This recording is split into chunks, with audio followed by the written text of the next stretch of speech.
Well, looky there. You are a clever boy.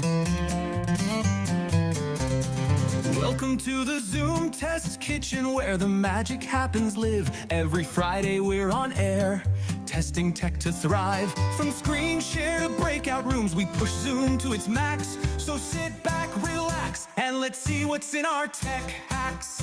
Zooming in, we're testing it all. Live on YouTube each week.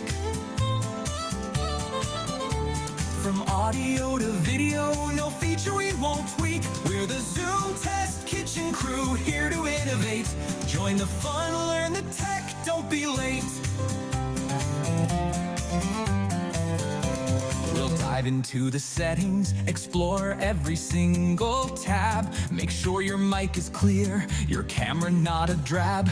We'll show you how to host like a pro, manage like a king. With Zoom Test Kitchen, you'll be zooming with a zing. Zooming in, we're testing it all. Live on YouTube each week.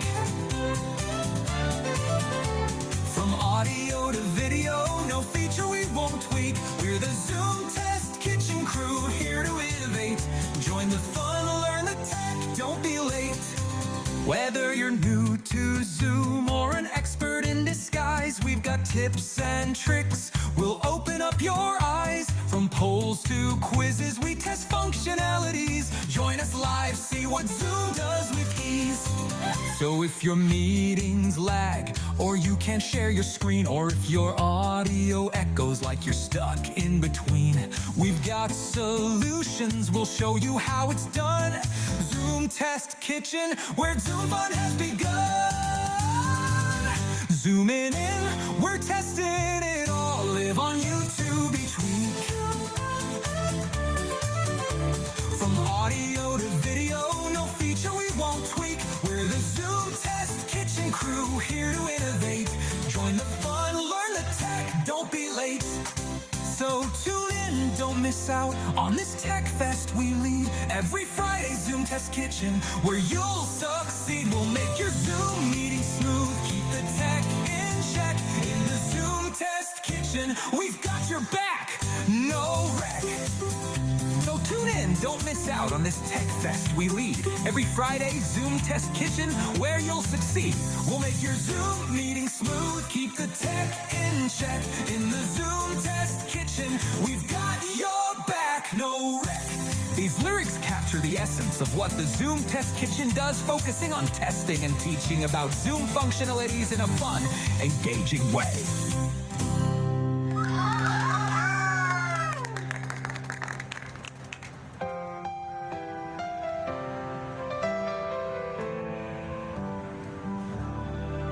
Zooming in, we're testing it all. Live on YouTube each week. From audio to video, no feature we won't tweak. We're the Zoom Test Kitchen crew, here to innovate. Join the fun, learn the tech, don't be late. We've got your back, no wreck. We've got your back, no wreck. These lyrics capture the essence of what the Zoom Test Kitchen does, focusing on testing and teaching about Zoom functionalities in a fun, engaging way.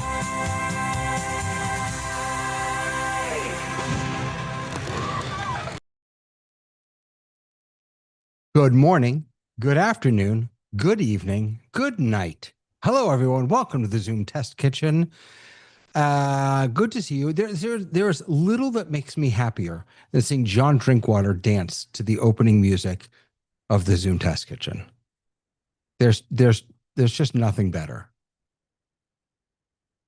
John disagrees. Hey, let's say hi. Hi, John. No, say hi, John. Hi, John. Hi, John. How's it going? You good? I don't know. No, 2 hours sleep in the last 34 hours. What are you doing? Building software on Zoom. Okay, it doesn't have to sound so nefarious and like you're Dr. Doom or something, for goodness sakes. Mike, pick the mood up. John just brought it down. Well, you know. What can I say? Hi, everybody.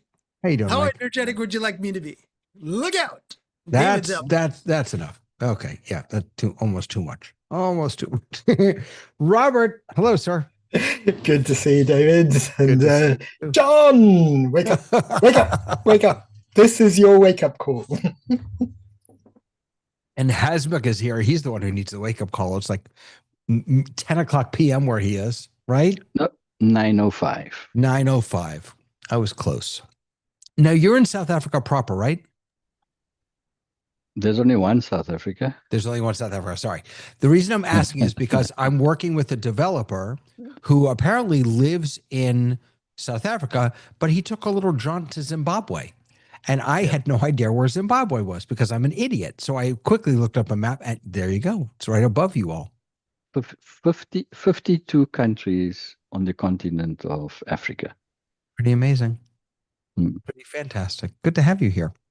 Mr. Andy Lehman, how are you, sir? I'm doing excellent. Yourself? Thank God. Good to see you. Good to see you. You too. Hey, I discovered something, Andy, about Ecamm for Zoom that I did not know yesterday. So I have been whining and complaining every week on this show that I need a button to transition from original sound to. Did you know that there is a button in Ecamm for Zoom? It has a Rockstar icon on it. Does it really? Yeah, it's like a little Rockstar guy. Yeah, it doesn't work for me because it doesn't work if you're using manual mode. Oh. But if you're not using manual mode, I discovered there's a button. Doesn't help me one bit, but that's okay. You know who helps me? Lois Richter. Oh, I'm so glad. Every week she helps me. and Pitch Hub Inc. Who's that? Mr. Devlin. How are you guys? Sorry, I thought my name was on there. And that's everything you asked for. Like, put your name there, and I thought it was there, and I logged in the right account, and now it's Pitch Hub Inc. Sorry, guys. My name is Andrew Devlin. Good How are have you? I'm great. Yeah, I was asked to join or alerted about the test kitchen by John Idelson. Uh-oh. And so, yeah, trouble one of those. right there. Yeah. I actually even live on his coast too, so I'm about 45 minutes north of him. Very nice. In Santa Cruz. Hey, speaking of the wrong name in the Zoom, you know, one of the frustration points is we always say, Mike, you know, please use your real name, but you can't change your name once you're in the waiting room. No, not in the waiting room. You have to jump out, come back in, and change it on your way in. Yeah, that's why we already had a waiting room discussion before he joined. Yeah, but it's frustrating. I don't know who a pitch hub is. Right. That's no, but not I officially always a say name. to people also, you know, please change your name. And it's really frustrating because they actually can't. And you know what? I went to, because I've got a couple of different logins. This is Pitch Up Inc., obviously. And I've got a different login. I thought I logged in under Andrew Devlin, so it would have shown up. But for some reason, it showed back up as Pitch Up. So, but once yeah, you're in, you can change it easily. Right. But once you're in, that's not the issue. It's because we don't let people in unless they have a name that we recognize. And so if someone has a different name and we say to them, hey, can you change your name to, your answer real name? is no. Exactly. Right. Which is a sort of a pain point. Well, it's annoying. There's one group that I'm in, and the lady is rather, well, Luddite-ish. So trying to help her figure out how to change her name in Zoom is really difficult. Yeah. And because I can't do it when we're in a meeting. And so well, that's why the host can just change it for people. no, I understand, but every week. So, I see what you're saying, yeah. And she wants to have it come in with her, which is perfectly logical. And I've tried to help her, but it's very hard to change that name because you have to do it at one particular spot. Right. Yeah. Andy, what's at the bottom of your screen? The new Zoom graphics toolkit icons. Oh, So nice. Yeah, I actually have that up on. I have the interface up on my screen, so we could take a look at it. What did you find anything super exciting in here. Sorry, let me take a step back real quick. So people don't know, Zoom Graphics Toolkit is one of the many apps that you get along with your enhanced media add-on with Zoom. There are other ways to get it, but that really is the primary way to get it. And it gives you access to Zoom OSC, which allows you to use Companion and other tools to control your Zoom meeting. Gives you access to Zoom ISO, gives you access to Zoom Tiles, and it gives you access to the Zoom Graphics dashboard, which I have up on this is the interface on my screen, and then it's a way to bring graphics in. What have you found anything? I really like a couple different things. So I like the participant. So if you see one of the new things that they added is participant. So you can filter based on like hand raising. So like or anything. So like you see now I have name. Someone else raised their hand real quick. It'll put their name at the top of my screen too, and show you kind of in order who has put that in there. Um, but then you can also go just everybody. You can go active emoji reactions, group by role. So if I do that, then we see who is host and who is co-host and who's just regular participants in there. And then I also like the ability for like what they call the counter, which is what you see in the bottom of my screen there, which is you can choose anything number of things and move them around from all of the emojis, and that counts the total amount of emojis that have happened during the meeting. So as you see, as Robert just put the heart in there, it adds the heart emojis to say how many hearts. It shows like what I've got showing up now is also the waiting room. So how many people are in the waiting room at the end of that, and then who has their hand or how many numbers have hand raised, as well as the number of attendees. The number of attendees does not seem to be working. Now, It's showing zero. where do you find all these? Where do you build all these? So I built them I use the combiner and combine two of the graphics. So if you go new graphic, you'll be able to choose the counter or the participant. Those are the two new things that were added. Let's see. All right, so here we are. So in your back end here, up in the top right, you can click on. Hold on, let me turn on my Cursor Pro. Up in the top right here, click on new graphic, and we'll go down. So we've got participant list and counter. Let's do participant list. That one was cool. All right, and we'll do counter also, actually, right? Yeah, so counter is what I have there at the bottom, and you can do like as you see, I'm actively checking what I want. So I just unchecked everything, but I can go back in there and say, panelists, and well, it's not for some reason that's not a good one. It's not pulling that information. Interesting. Number of hosts showing that there's 3 hosts in there. You can do also like an elapsed time, so it has a timer that you can count in there. So like if you wanted to do for whatever reason counting for something, speeches or whatever, you could do the counter in there. And the nice thing about it too is you can just, as you check and uncheck them, they just go away. So depending on what you have checked, you can even say like how many people have video off versus video on. So there's 5 people with their video off and 8 people with them on. It's just a lot of stuff that you can do in there. I don't know how much of that I want to just show in their video like I'm doing, but it might be super helpful if you had like a dashboard up and you just had them maybe on a screen next to you, so you can kind of see that information. Wow, look at that. That is very cool. So you could have a list title, hand raised, right? Waiting room. Does it always show on your square? I can. So I'm bringing that in via Ecamm. So what Zoom Graphics Toolkit does is it just creates a web page with that information on it, and I'm bringing that web page into Ecamm as an overlay, and then that's how it's showing on my screen. So I could, in Ecamm, I could just easily, quickly tell it that I don't want that layer to show, and then it goes away. So you said it makes a web page. What domain does it use? It's just a local host, so I use it as my local IP address. So just 127 on your computer on my machine, right? Okay.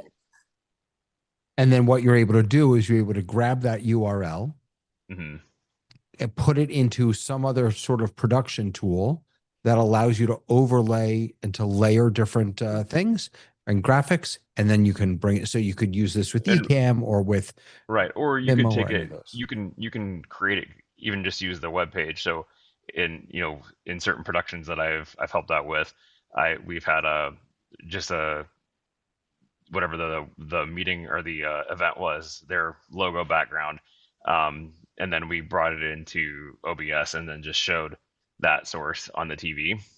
Just use it as a background behind the host, so you can see the chat scroll behind those. I think Josh has done that a couple times when he's come in to the meetings before.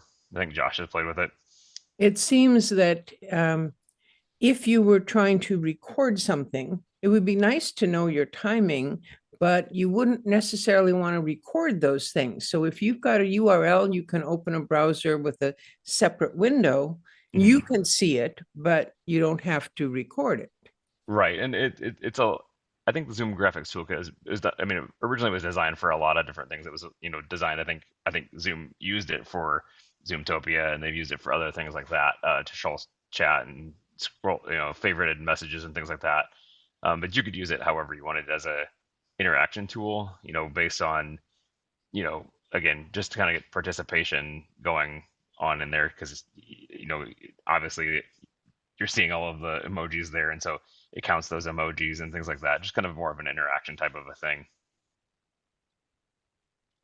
I wonder when we're going to get drag and drop, right? Because right now, so you have yours at the bottom. I have mine by default. They're in the middle. Mm-hmm. And so I need to now figure out where it is in here that Yeah, I mean, I think ZG, I think Graphics Toolkit is, I mean, it's meant for people who either know CSS and or can right. ask Uncle Claude to to format it for them. If the developer of it did not expose those controls. So Right. in this setting, Zoom has exposed those controls, so you can tell it where you want it at. Um, and it's actually, I think, farther down, David, on that, on the counter one. It's it says counter customization, and then then right there it says bottom up a little. I think it's up a little bit. Yeah, there, center. You have it center. I have mine lower. I see. Oh, I see. Oh, it's not. It's interesting because in the others, it's you put in amounts. Mm-hmm. Okay, gotcha. Yeah, this one is a little bit different. All right, so great. So I've got counter and participant, so I can now check these and put them in a combiner, I think, right? Mm-hmm.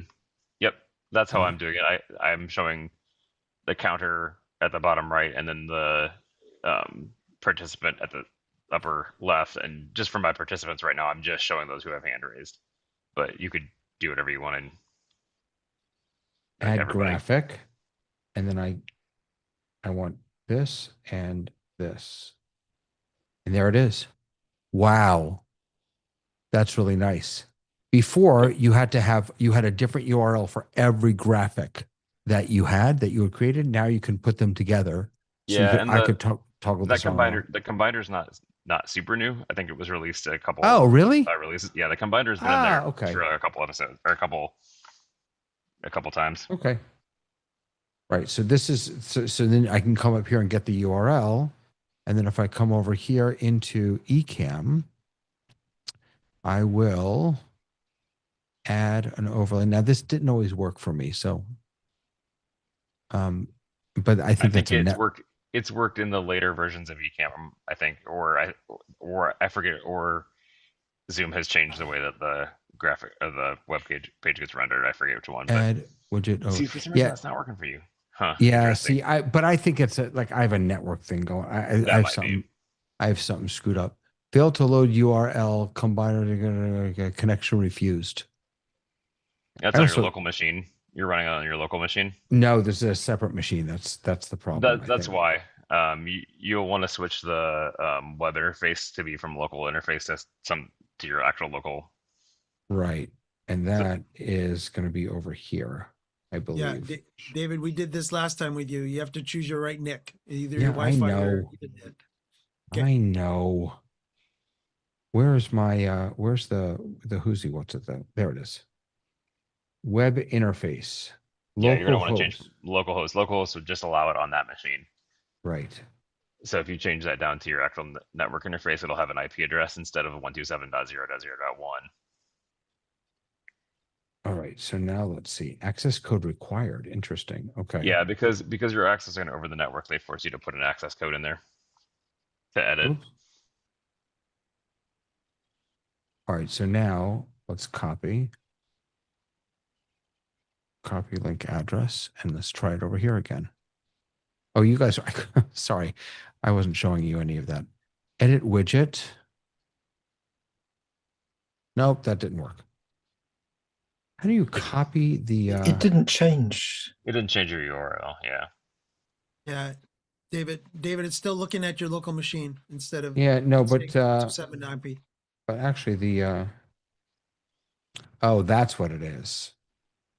Oh, crud. Okay.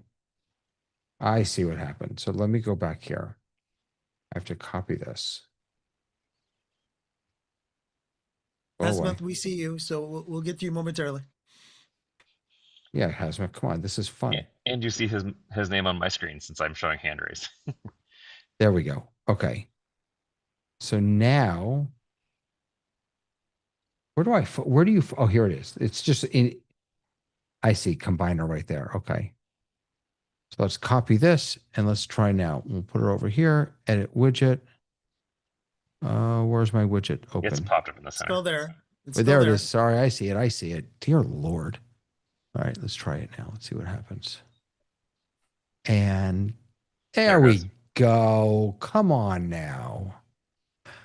Come on now. You have a border around that overlay, it looks like, though. Or I something. probably, It's showing I probably didn't set showing it the- correctly. It's showing the scroll windows, actually, is what it's doing. That's interesting. Yeah, which means that the scaling that you did on the web page is bigger than it should be when you put it into Ecamm.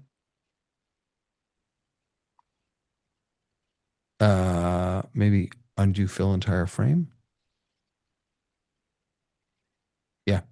Nope. Nope, it's back. Interesting. I've seen that a lot on OBS too. If you actually make the web page too big for your actual 1080p. Go back into that editor, David. Yeah. Over here. Sorry, no, your overlay editor in Ecamm. Yeah. Set your dimensions to be 1920 by 1080. I See was if that makes thinking a about that. difference. Yeah. Bum, bum, bum. Fill entire frame. See if that, to go back here. Nope, still there. Interesting.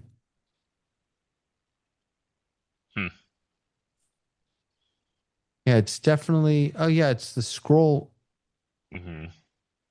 And you know what else? It's not showing the bottom. So there's definitely, I wonder if that's because the participant list is too long.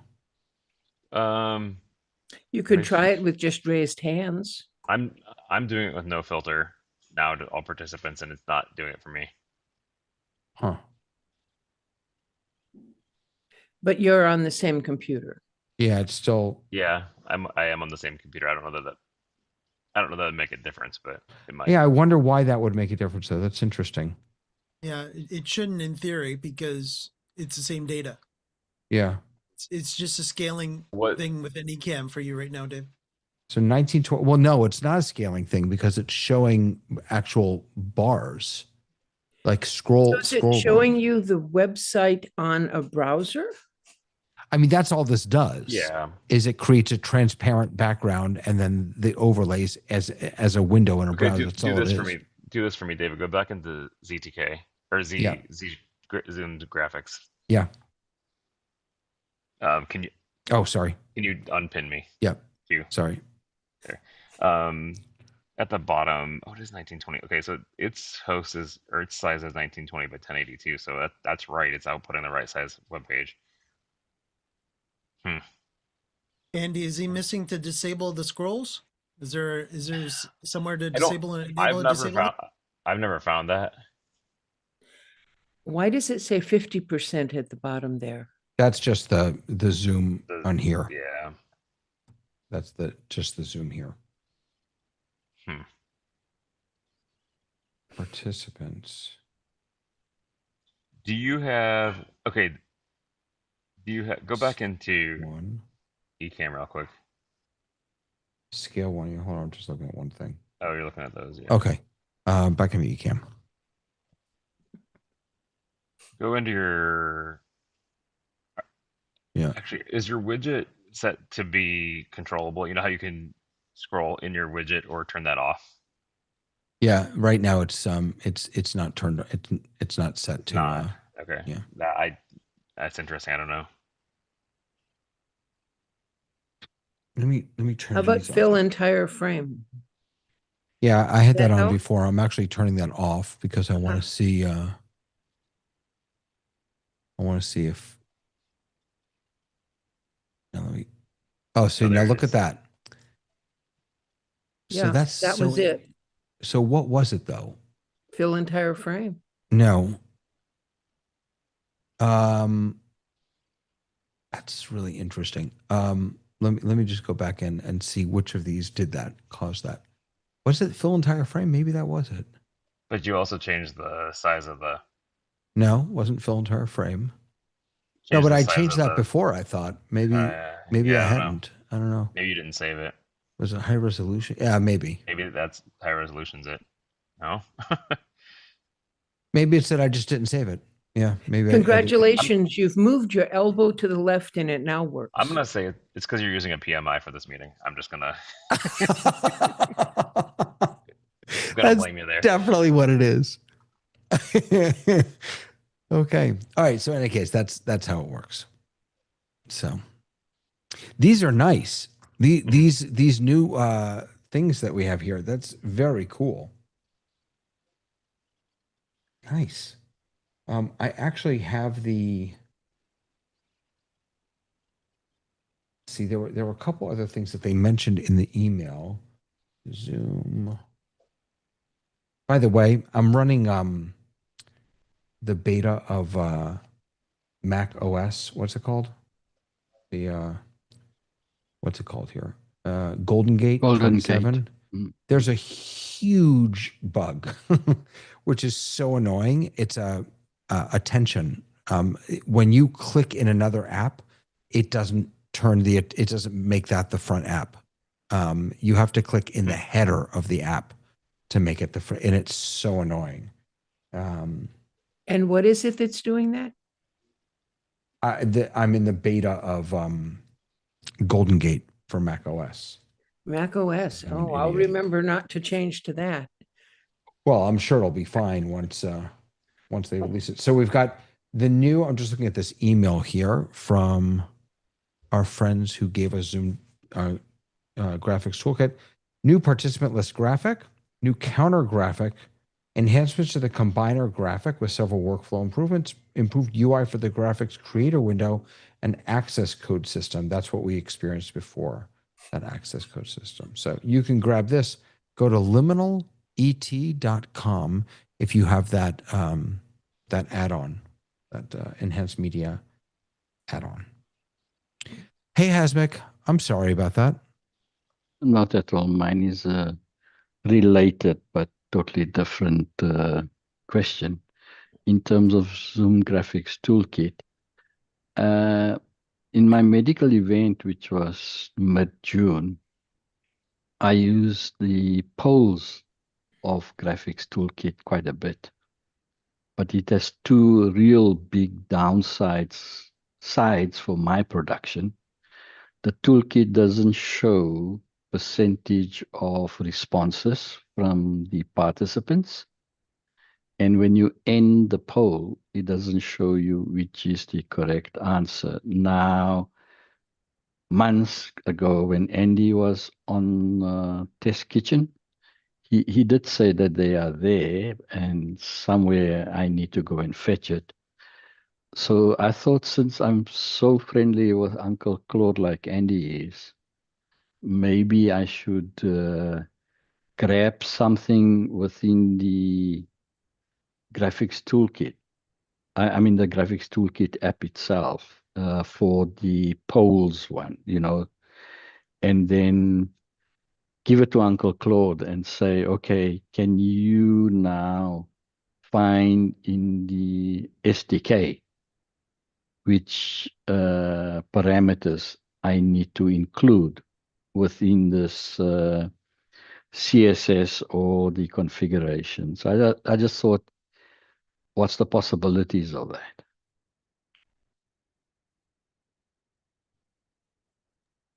That sounds like an Andy question. I don't know. Not an Andy Lehman and Andy Oh Carluccio. no, it's not Andy. No, I Well, don't know.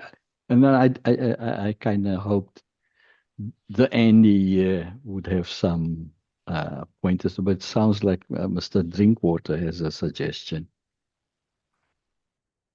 Go ahead, Mr. Drinkwater, Professor Drinkwater.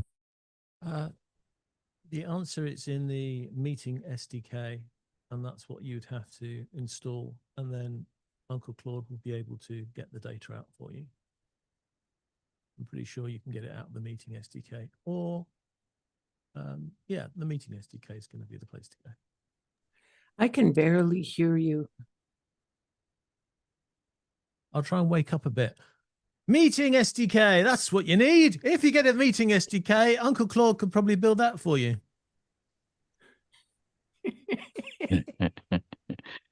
So, John, I did build something with the meeting SDK, which was Uncle Claude again, camera on or off. So it gives me that status. And then Mr. Sargent did the code in Xcode with Claude. And outside of just camera on or off, he also got whether there's a face or not. So the camera can be on, but there could be nobody in the in camera. So he used the Xcode, and both of us, I think, used the meeting SDK to create those Vibe apps. Now, but with Zoom Graphics Toolkit, you have a No. Zoom Graphics Toolkit is a meeting SDK app. So you're not going to do any good by interrogating that when you're using the meeting SDK already. Almost everything that Liminal has given us is based on the meeting SDK because that's got the best. It is effectively a version of Zoom. It's almost a complete work. If you build it from scratch, it's a complete workplace app. So it's got all the stuff in there. So you don't need Graphics Toolkit. It's in there. So what I'm getting at, the Zoom Graphics Toolkit also gives you beautiful graphics. I just want those two other elements within that Zoom Graphics Toolkit. So if I take the code that's with Zoom Graphics Toolkit, give it to Uncle Claude and say, can you add these two other elements in this graphics tool? No? Okay. Oh dear. With the meeting SDK, you've got the source code. You're now asking Uncle Claude to disassemble the code created by the Toolkit SDK and then try to rebuild it again. That's too many tokens and not guaranteed. The meeting SDK is the same starting point that the Graphics Toolkit started with. Right. And if you asked it to do a browser for your page, it could probably do that for you. And then you could put that browser into OBS or something instead. Right. That's what I've spent the last 32 hours working in, the meeting SDK. Oh, and by the way, you can, Hashmack, you can have the original sound because that's in the meeting SDK as well. That'll make David happy, won't it? So how many tokens do you ask for? Well, I'm getting better now at explaining what the problem is so it doesn't go through the entire source code looking for the answer. And I try and tell it, the question is about this line of this block code here. Don't wander around the rest of the system. And that's cut my cost down dramatically. Yeah, gotcha. And whenever it produces something for me, I get it to do a markdown report of what it's done. So if I have to go back and change something, I tell it to read the markdown report first and not to read all the source code over again. If I see it going to read, 300 lines of code, I just hit the stop button and turn it off and start again. Yeah, gotcha. Otherwise, it is expensive, very expensive.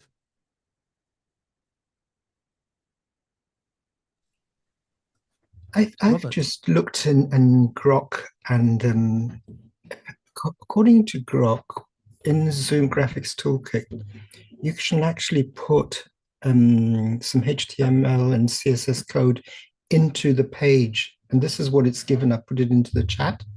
And this should bring out the percentages for you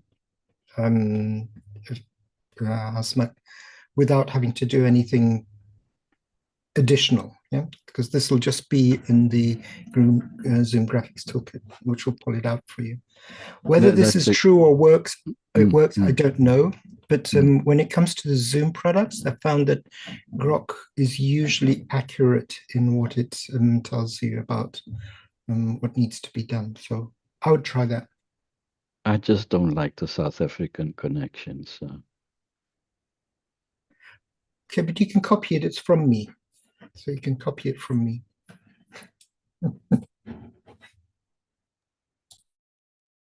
By the way, I just discovered something real quick about back to Toolkit, which is nice, is that you can toggle independent elements within a combiner on and off, which is really nice. I'm waiting for an API so that we can turn those on and off programmatically. As far as I know, and as far as I've been told by Andy, there's not one, not a public one, anyways, to use. So you couldn't set this up through Companion? No. Oh, interesting. Okay. I've just been looking at what's on your screen, David, and what's on Andy's screen. If you look under the hearts, Andy has 7, you only have 5. That means it's resetting itself when you initiate it, which is actually very cool, because you can imagine in a hybrid type situation, you can get people, okay, everyone who wants us to do this, press the hearts, boom. Everyone who wants us to do that, press the finger up button, boom. And then take that off the screen, reset it, and start it again. It's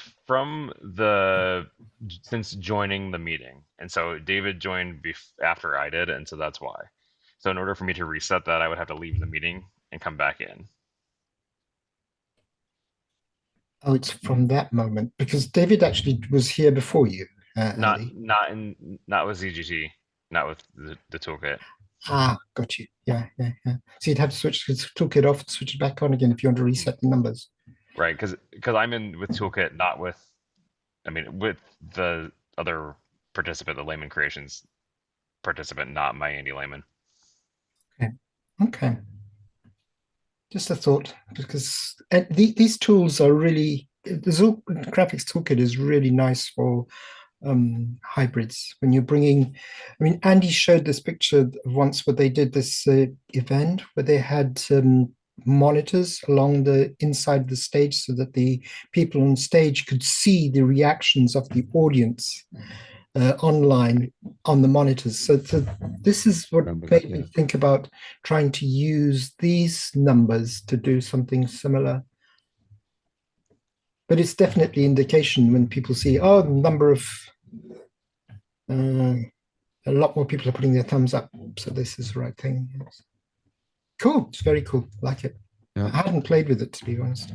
It would be cool if there was like a reset button in there that you could reset the data in that one, so that way you could, like you said, Robert, go ahead and say, okay, we're going to try this question again, like do this. So yeah. If I had to use it for that, I'd probably run Zoom Graphics Toolkit on 2 machines and switch one, reset one while I'm answering that one, have one zeroed and ready to go and just throw it across. But those are real workarounds, but a reset would be really cool. Yeah. Actually, you may be able to do that through the HTML. What about if you just unchecked and rechecked in the control panel? Uncheck, save it. That would get rid of stuff. And recheck. Does it come back on? There's not really a save. It's, I'm turning the display on and off, but it's still keeping the numbers. Even if I turn the specific emojis off and turn them back on, they're still, the numbers are still there in the in the database or whatever it's running.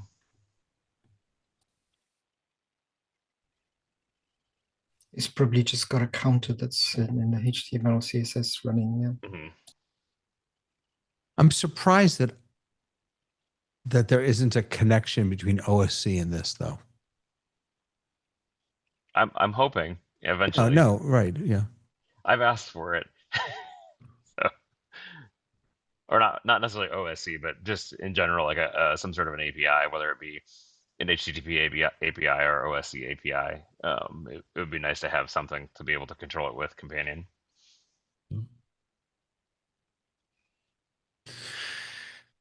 Hey, Julie, good to see you. I didn't see you pop in down there.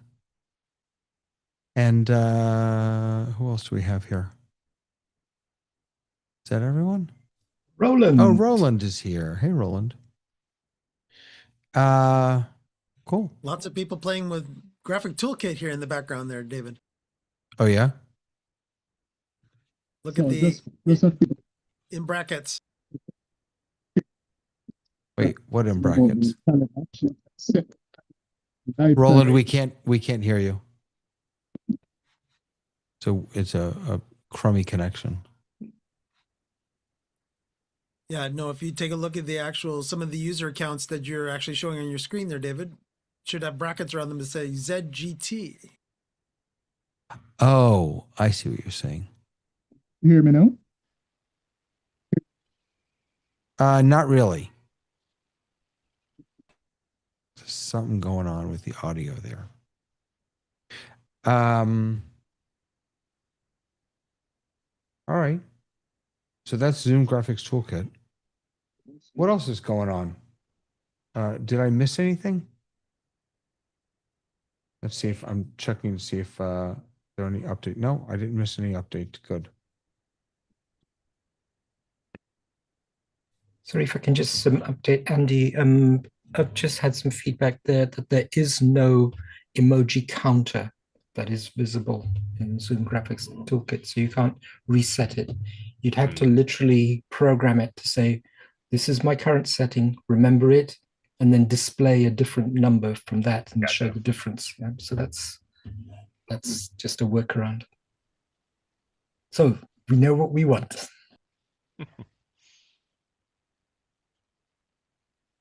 You're talking about wanting to reset the counters?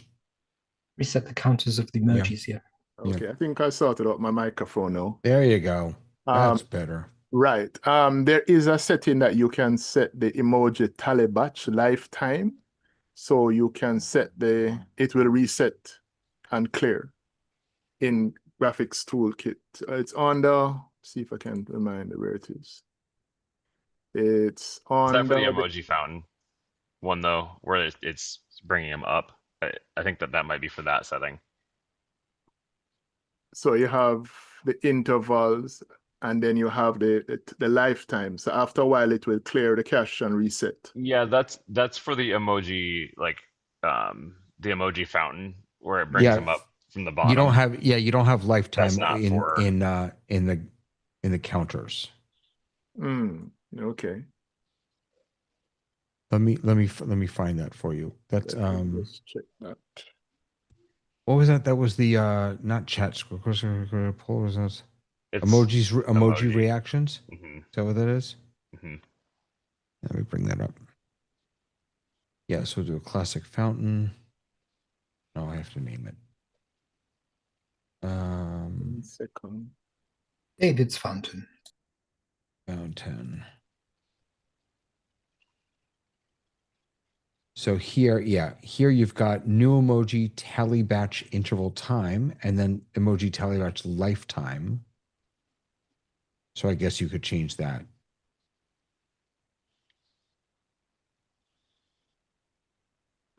But that's not for the counter itself. I really love these combiners. I don't know how I missed this. I do wish that, because right now they're just, I mean, I understand there's a different icon there, but they look exactly like a regular graphic. I do wish that it sort of looked like, you know, these were nested underneath this or some sort of structure to it so that it was just easier for me to see. That would be nice.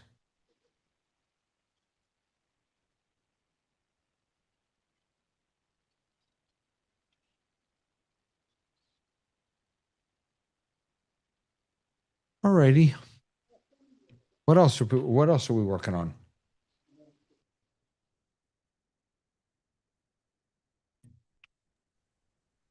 Can we do a short off topic? We can do a whatever you want topic. I want to praise David Paskin for the show hub that he created for us panelists on the Thursday night rundown show. It's pretty amazing. It really And isn't. It's not a Zoom thing, but it's pretty amazing. Well, it's meant to work with Zoom. And the next thing I have to do with it is thank you. That was very sweet. So here's I'll show you what. Let me turn this thing off. So what I did, this actually came up from, I was watching the Tuesday night show, the Tuesday special, and I kind of got inspired by that. So that's where this came from. But what I decided to do is and again, I always have to preface this with I did nothing other than talk to my AI friend. Like, so I literally did nothing here. But so I basically created what I'm calling a show hub. So you create a show, you put the details in, the name, the episode number, the episode or topic. You put the URL, not the whole URL, but just the video ID from YouTube in here. You add your panelists here, and then each panelist gets their own link so they can load in. And then you add your link to Google Docs. And then once you do that, you have this, and it looks different for panelists than for me. You've got your show notes in the middle here, which is just an embedded Google Doc. So if you have access, you can edit this if you want. And thanks to Lois, we now have a dark or light toggle. On the top here, there's a built-in mic meter. So if I choose this, yeah, there we go. So now it's going to be listening to my voice and giving me somewhat accurate measurements. So everyone has their own. And so it doesn't do a good, and we discovered this last week, it does not measure us compared to one another, but it does measure you on your own. There's a show time, which didn't work in the show last night. That's okay. This is just the cover art, and then YouTube live comments come in over here so that we can interact with the live comments. We have our own panel chat over here, and then when people raise their hand, if they say, hey, call on me, then it jumps them up to hand raised, and then I can put them on deck, or I can just move them up here. And then once they're up here, it starts a talk timer so they can know how long they've talked. And I can, send messages like, hey, wrap up and stuff like that. So it's fun. I think it has, and then I can put like notes for my panelists up here that are persistent. So, oh, and then this is the coolest part. The I built in a teleprompter, so I always need the kind of the intro that I'm going to read. So I built in a pop-out window, which is a teleprompter, and you can just put your text in here and it automatically makes it nice and big and, in its own window. And I move this right into my teleprompter. And then, and I have that. That was always a pain point for me before. And there are different ways that you can, if you're on a small screen, you can do it in 2 panels so that you put the live comments below, or 3 panels for a large screen. So yeah. So David, just to understand, you've built showhub.online, and this is an example of one of the users on showhub.online. Well, I'm the only user right now. So yeah, I made this this is a ChatGPT site, if you will. I built it using the sites feature. And I had never, until last night, I had never run out of credits in ChatGPT of my pro plan. But building this, I ran out of credits, which was cool. Like I was kind of happy that I ran it, and then I had to. Where is it getting all that information, David? The hand raised and those. Is that integrated with Ecamm? No, not at all. It's so everyone opens, every panelist has their own, I'll use Lois's. Oh, So okay. they have Gotcha. their own what do you call it? Their own unique link. So that when this is what it looks like for her. When a panelist comes in, they have a lot of the same stuff. They've still got their own mic level. They've got the notes up here. They've got this. They've got the chat. But they on this side they have chat with panel. But then they can just say, call on me. And then for me, what that does is it says, "Ooh, she has her hand raised." I can then move her to on deck. And it shows her as on deck, and you're number one on deck. And then when I pop her up on air, you're on air, and it starts the counter for her. Is this And Mukana steroids? And he was working on this during the Yeah, show. we were. I made a comment about how difficult I find it to read white text on a black screen, and so he made this button to make it switch. Yeah. I was like, and he kept saying, refresh. You know what? You know what's interesting, Hasmik, is that we still use Mukana, but Mukana doesn't work for our show because our show isn't about questions, and so you can't raise your hand if there are no questions in Mukana. So that's in part where this came from. And also Mukana doesn't integrate YouTube comments. And so those were the two big differences between our show and other office hour shows. I would love, there's really only one other thing that I'd love to integrate, and that is the Mukana chat. I haven't even asked anyone yet. I don't even know if it's possible, but that would, if I could get the Mukana chat in here also, then for our show, at least, this would kind of have everything that we need. That's such a great idea. Fantastic. It might be that you might put too much stuff in the same thing. I know. No. Let me finish. Yeah. I like seeing the Makana chat, but I also like seeing the YouTube chat. And so it's like, I'll open those separately and stick them off to the side and layer them in my screen so that I see what I want to see, and I can still function with everything else. So I would probably continue to use the Makana chat separately if I could, because this is just, you can't pop everything out. It's too much. You're right. Well, so what's interesting about that is one of the comments from Dave last night. Dave was having trouble seeing the YouTube comments because of a login issue. So I went to chat and I said, how can we fix that? And it said, you know what? If I create a pop-out chat window, then it will log in using your browser login and you won't have that issue. And it worked.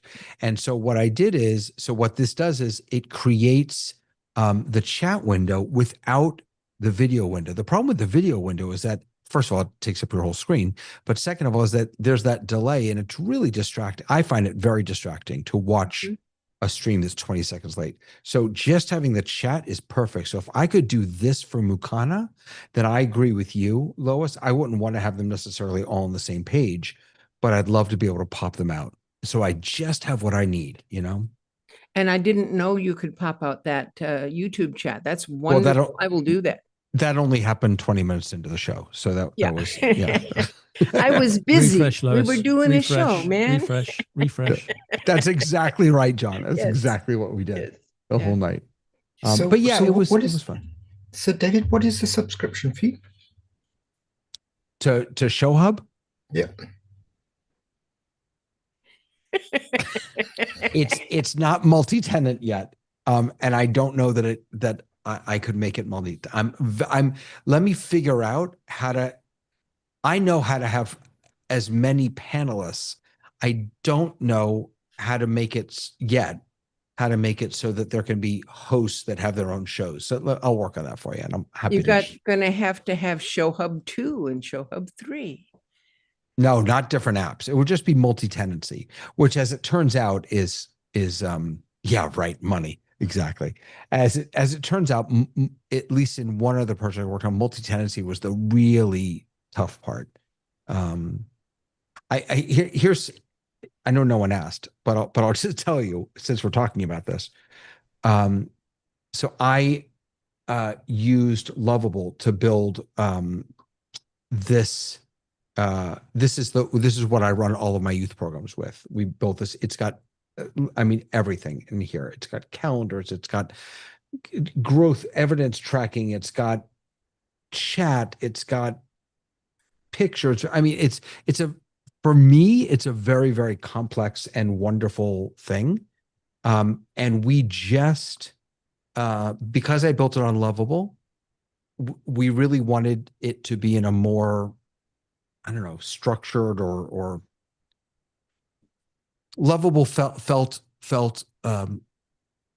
we didn't want to be locked in. And so I hired someone, an amazing guy I mentioned before out of South Africa, who just finished migrating the back end of this app from Lovable to our own Supabase. And now we're hosting it on Vercel. And it was a tremendous amount of work that he did, but it's working beautifully. It's that stuff that people like Mike and John and others do, that like real coding development stuff, that's serious work. You know, I talk to chat. I don't. Yeah, but David, this is what we talked about half a year ago. That what you've done now is you've built a model that you need to get a proper programmer to come and build in the business side of it and make it multi-tenant. Because if this works, and to be quite honest with you, I've just looked at it and I think it's brilliant. I would use it, put it this way, or I'd like to try to use it. So, and I'm not just trying to be nice. I just like the whole concept of it. I will. So I'm going away. I'm taking 2 days off of work next week, Monday and Tuesday. That's and not going away, David. I'll have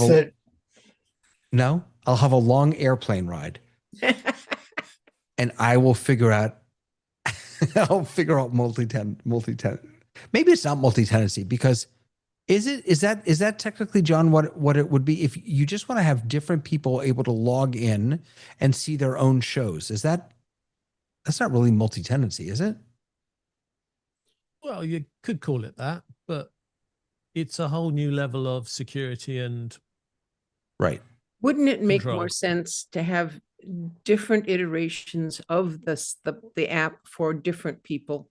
So No, that because there's no then possible way that you could get that show mixed up with that show. Well, if you do multi-tenancy correctly, then that doesn't happen. I mean, that's the whole point of it. The problem with spinning off just multiple versions, not multiple versions, multiple copies of the same app is that then you're who's squashing bugs and sending. How do you do all that? If you have one front end and then multiple back ends, then you can. So if someone is using it for our show, The Rundown, and someone has another show, Birding with Lois, and they want to use it, are you going to run into the issue of you can't have the same thing running for two different people at the same time? No. Again, that's all right. Let's see here. Okay, never mind. I don't need to understand why you did it. Thank you. I'm glad that you came. I want other hosts to be able to sign up, create their own shows, and invite. I thought you'd run out of tokens, David. No, I bought more, and invite their own panelists. How can we accomplish this? All right, let me. I'm going to give it a little more juice here. Spend a few more tokens on that. All right, we'll see what that comes up with in a little bit. Yeah, David, the easiest way would be you basically then have to build in as sort of like on the shared hosting side, they sort of call it like a reseller portal where basically now you're logging in as whose account is this, right? And then you're going, okay, it's David's account. Okay, David logs in and now David has X amount of shows, and each show gets its own individual, like the Rundown show has this layout, and then he can actually have new templates for each one after that. Right. David, millions of people have done this. It's you'll find someone to do it. All right. Can I Thank you for the another- shout out, Lois. I appreciate it. Oh, you're That was welcome. very Thank sweet. you. Thank you for sharing all that with everyone. I think it's very exciting. And now that it's out there on YouTube, you're going to have thousands of people contacting you about your new. Well, there's lots of shows out there, man. So may I have Been a while. another off topic? Go for it. All right. I've been cleaning up and I came across a box filled with pieces of paper that have names, phone numbers, addresses, whatever. You know, maybe it's a note that I bought something or a note that they're going to do something or I owe them a letter, whatever. Just tons of personal information on pieces of paper. What I want to do is I want to get that organized somehow where I can read the information and create a spreadsheet or a database or whatever. And the problem I'm coming with is when I open numbers, which is what I use instead of Excel, I can get verbally to go from cell to cell and move it around, but I can't get into the cell to read the text. If I get into the cell to read the text, then I can't move anywhere verbally. I have to go and click on something. And if I click on something, I lose my dictation. So John, I saw your hand fly up there when I started talking. What you got? Pretty much every single AI you can think of. If you give it an image, it can turn it into words. So sometimes when I'm if I give it an image, I don't want to give it an image. I want to read out. I, Lois, want to say Mary Smith 530 and just read it. So there, go to the next field, there, skip that field, go to the next field. I don't want to have to take pictures of everything. Okay, well, again, you could teach your AI to do that for you. Maybe you could, I couldn't. I can't teach my AI anything because I don't have an AI. Robert, what you got? I'm going to suggest something somewhat naive, but doable and simple. And I know you like those solutions. Mm-hmm. I would start a Zoom meeting, switch AI Companion on, and read, say, 10 to 15 of them, and then end the meeting, go into AI Companion and tell it to do what you want it to do with all of that information you've read in, just as a very simple solution. Okay. And maybe I could even tell it that there's a word like skip, so that if I have a field and there's no phone number, I could read the name and then say skip and then read. No, you don't have to do that. You don't have to do the physical work for it. If it's a card and it doesn't have a phone number, you say card number 3, Robert Swabdi, no phone number, his email address. This is what you promised on that date. And let the AI Companion pass that information and put it into a format that you can use. Don't try and do it for it. That's what it's capable of doing much better than you can do it. So if I say no phone number, it will just leave it blank. Or not even say that. If you don't give the phone number, it'll leave it blank because it won't see it when it passes it. Okay. All right, I'll try that. Thank you, Robert. And I've managed to bring the conversation back to Zoom. Don't know if you noticed, David. Yes, indeed. And by the way, we now have a John Idelson and a Peter Sargent here. Welcome. Good to see you all. So what kind of meeting are we having today, David? Yeah. We're an exciting one. John, your friend was here. Is he still here? No, he's gone. My friend. Oh, he left. You referred someone to us. Devlin. Which John's friend? Devlin, I think it's called. Devlin. Anyway, but back Wasn't to it Andrew Devlin? Andrew from Pitch Hub. Yes. Yeah. Yes. Yeah. Andrew's doing some very interesting things with his Zoom Marketplace Pitch Hub with AI. And back to where Robert, when you were talking about the phone number issue, Lois, you could easily not say no phone number, but you could say, I would like that phone number. And the AI will try to figure out how to find it and get it there.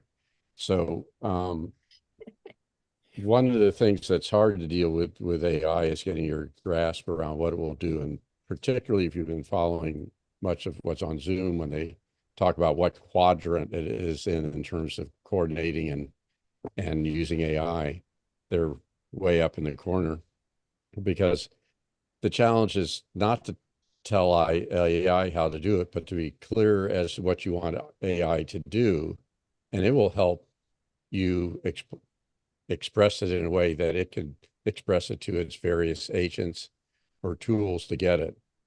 So if your ultimate goal is, I've got a list of documents that have content that I want to organize in a form that is similar to a customer relation management system for this task, then let it start working at it. And I think, Robert, your idea, start with a Zoom call, let AI look at it, and let it help you figure out how to get there.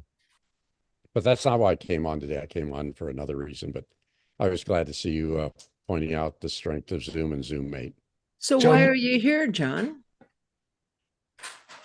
Yeah, my wife just asked the same question. There's a group here that's been a follower of Michael Forrest and Video Pencil and QCam Presenter. And Video Pencil now has a Zoom Marketplace app. And one of the strengths of the Video Pencil Zoom Marketplace app is the ability to use Video Pencil in a Zoom meeting very much the way you would use the QCam Presenter. When you were using QCam Presenter, you had all the power of the Video Pencil to be a source in a Zoom meeting.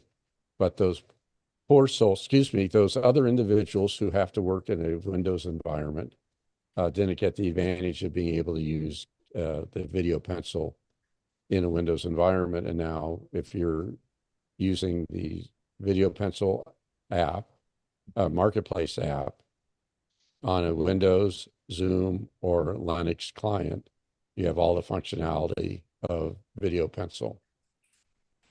And, Video Pencil is more than just writing over a screen.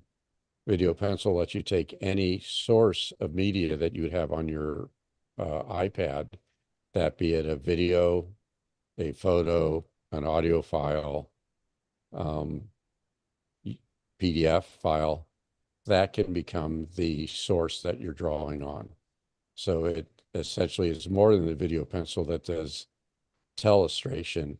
It becomes a media management resource for what things you want to show. So if you're in a Windows client, you can pull up your Video Pencil and draw on a picture of you on your Zoom screen, but you can turn that Zoom screen into a PDF that's on your iPad and then start annotating it. So, John, is that out yet in the marketplace? I don't see it. I may have spoke too soon. Test if you're flight. interested in working on it, reach out to Michael Forrest. Let me see his last note. I thought he said it made it, but it may just be. I think it made it to test flight, John. It made it, yeah. Well, the test flight happens to be the app through the Apple App Store. So Video Pencil is a app that you get through the Apple App Store. So I may have spoke too soon, because you have to get the video. I just got the test flight update for and it's installed on my what do you call it, my iPad, but I don't see it. That's exciting. So how will you might people reach write out to Michael's? Yeah. David, do you actually have a Windows machine? I thought they were excommunicated from your facility. No, I don't. Oh, is it only on Windows? No, but that's where he really wants to test. We know it's right. working perfectly. No, I don't have Windows machine. But wait a second. Here's my question. how do you, so is there, you still use an iPad? Yes. And the Connect, that's cool. And so it speaks to the Zoom app rather than to You QCam. plug into, you don't use QCam, Wow. we're talking Video Pencil. You Yeah. have Video Pencil running on your iPad, and you connect your iPad through the USB so that you aren't worrying about wireless, although it can work with wireless, but you hardwired your iPad to a USB port on your Windows or Mac machine. And now you could draw on top of any Zoom image. That's cool. Client. Yeah. Wow. It's pretty cool. That's super cool. I may have pre-announced stuff if I had yells. That's super cool. We forgive you, John, if you've pre-announced it. John, it's what that is really nice information and very exciting. And you've come in the past, you've talked about your background being a distraction. You have so many things in your background that I can't help but stare at it. One of the things that has intrigued me is why you'd have a calendar with an eye test on it. That one over there, yeah. Actually, the fact I'm even in this office, I made a pact that I wasn't going to do things from the lab. I was going to use my actual studio, which looks much better. It's not a calendar; it's a formal eye exam that you see, and that came about with the work that I was doing with the Ivy, because the Ivy, which was designed by a world famous eye surgeon, that's sort of like the stethoscope that they wear. You know, he was here visiting, and he gave me the history of how that chart started and how they were dealing with charts where, you know, animals, with kids where you couldn't do the letters, they do animals. So what's going on with the Ivy? How is it going? Is it still going? It is still going. They have they're doing more direct focus marketing in Australia right now because it was easier for them to maintain. And they just launched a brand new website. So if you have interest in the Ivy, you could go to the new website. And they're still looking for partners because it's a specialized product. Obviously, it was designed not to be a teleprompter, which is to read a script on a stage, and not like some of the large teleprompters where you have 27-inch screens where you can see looking directly at the camera, but it doesn't really confine you. So you could be looking at the teleprompter, but you still have too much width in the screen that you have. So it's a very specialized product, and they're looking for the right match to be able to figure out where their market growth will be. But the new website looks good. They have a new version, a new hardware upgrades in the ones that they're designing right now. So as soon as they sell out the current inventory, there'll be a newer version that will be available. And what is the website? It's myivy.com. Thank you.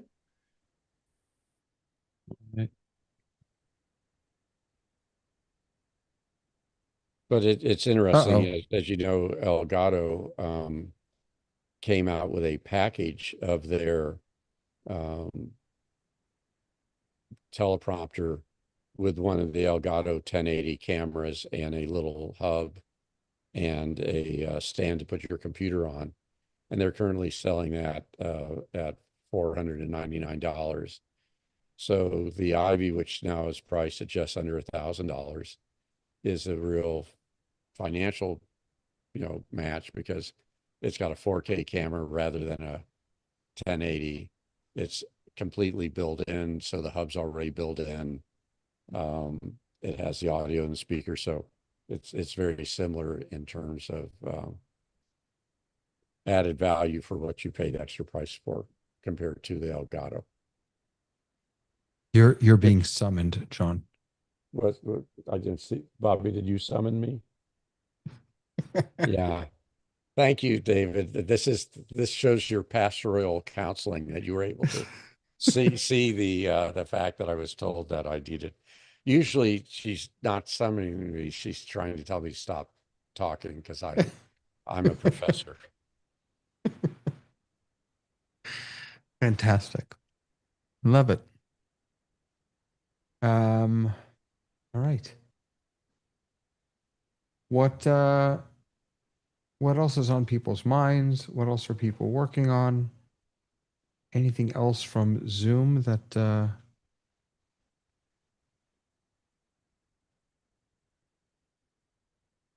I'm just now running into some weirdness on, oh, maybe not. No, it's working okay.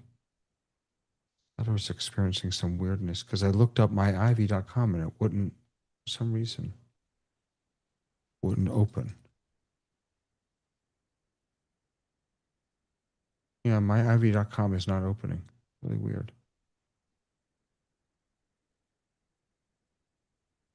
Huh. Did the site not come up? I just heard Yeah, that. for some reason, for me at least, it's not coming up. I don't know why. Let me see what's happening at my end. myivi.com.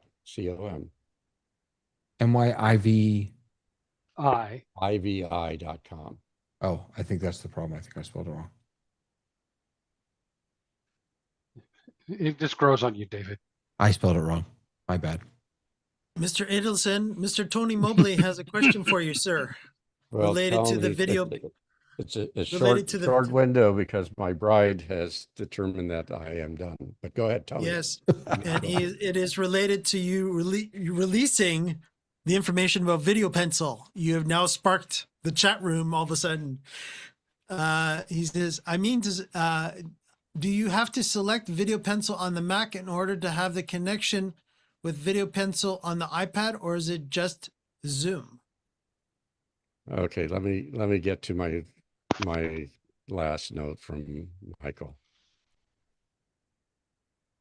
And hopefully he will not be upset. He just pushed an update to the Zoom app along with a new test flight version of Video Pencil. So you need to be in the test flight. A lot of improvements, not least which is the ability to switch cameras while it's running. Waiting for Apple to approve the new Video Pencil version. And then I might be ready to spread the word wider. So I have now blown it. So that's my apologizes to my, but you heard it first here.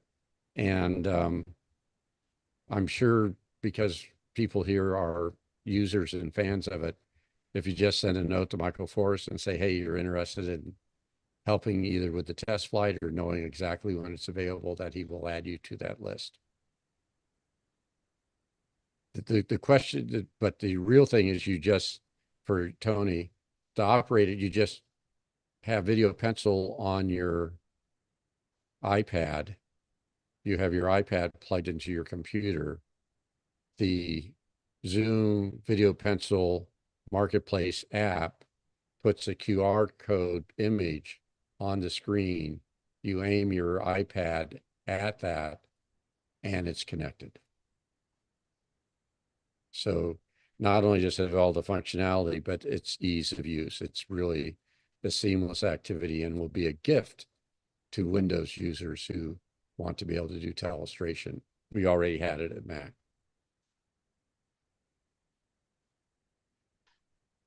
But importantly, equally importantly, if not more importantly, is you don't need anything in between your iPad and Zoom.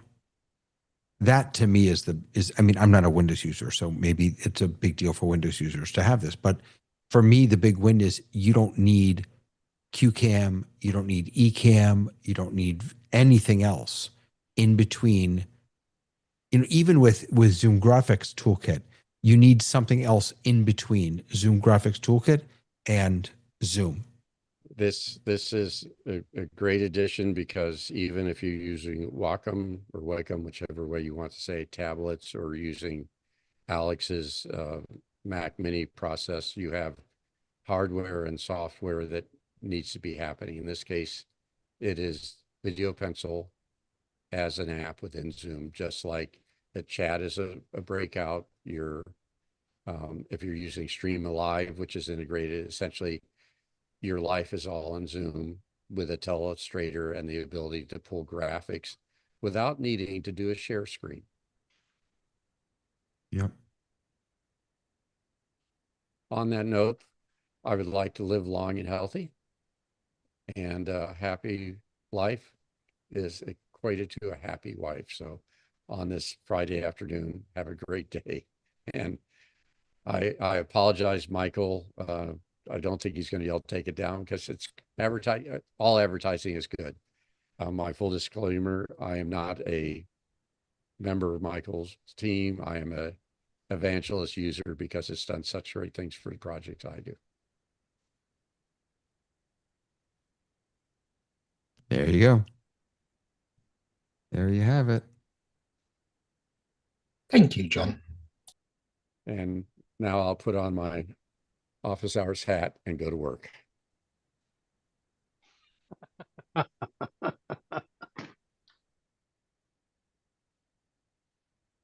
All right. I've gotten to the point where I'm now hooking resend up to Show Hub so that I can send you invitation, Robert.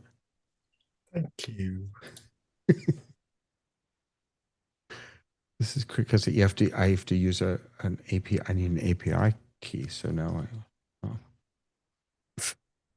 getting a little more detail than I wanted it to. All right.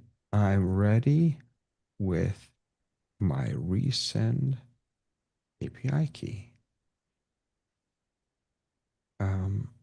And can update DNS records when ready.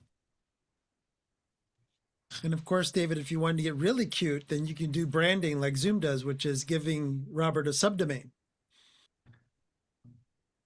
Yeah. You know, officially the sky's the limit. Then you know this is where this you go down the rabbit hole very quickly. Yeah, I'm there. I'm in the hole. There's no doubt about that. He multitasks. It's not just one rabbit hole. It's an entire warren. Yes. Show up. Okay. All right. Who's going to host the show now that I'm building this? You know what I like about the show hub.online website, David? That it was the cheapest one I could buy. It was only $2.99. No, that's why I got it. No, it says welcome back. Oh, does it? Yeah. Yeah. Very nice. Very nice. That's funny. Okay. Oh my goodness gracious. And it didn't ask me to approve 101,000 cookies. So were you able to log? Did you already create something? No, I was waiting. I was waiting for you. I didn't want to do anything. Yeah. All right, good. Because that'll break in a second. So because it ain't done.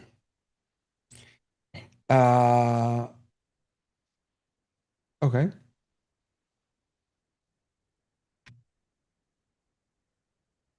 What else are folks working on? I haven't really seen much this week in the way of Zoom stuff. I wonder if there were any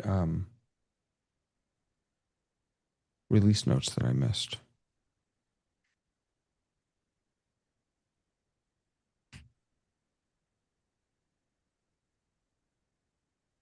Let's see.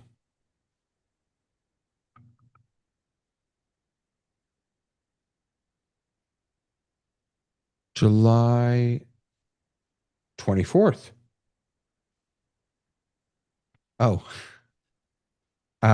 Today. There is an update although I haven't seen it yet. Let me check real quick. Let's see. Here's my thing. It's for you too, Mike. Oh, wait a second. So it says it's 7. For me too. I like that. It's for Linux. 7.1.5. Oh, for Linux. Oh, it's Wait, just what for is Linux. this? Okay. 7.0.6. That's old. Oh. Okay, so this is weird. 7.0.6 includes a security enhancement for the desktop app. This fix is also included in desktop app version 7.1.5 and later. So maybe this is if you didn't want to jump up to 7.1. They've added the security back in the 7.0 release, maybe? Is that what that is, do you think? Yeah, that makes sense. Again, when it came to Linux, we're testing the latest, which is 7.1.5. Yeah. And then apparently there were some other bugs in Android 7.1.6. They got that a couple days ago. And then this is the one that we saw on Monday. 7.1. What yeah, this was the big one that we already went through, right? The translate my voice. Oh, let's see if that's available now. Because that wasn't what did I just do? Oh God. Wait, I just did something. We're still here, David. We're still I here. know, but I just did Control T and everything got dark. What is that? What the heck? Oh, now it's back. Okay. This is weird. I don't know. Let's see if. Oh, I know what I'm doing. I see. Sorry. Cancel. I wonder if Zoom.us pricing. Let's look for that translation thing.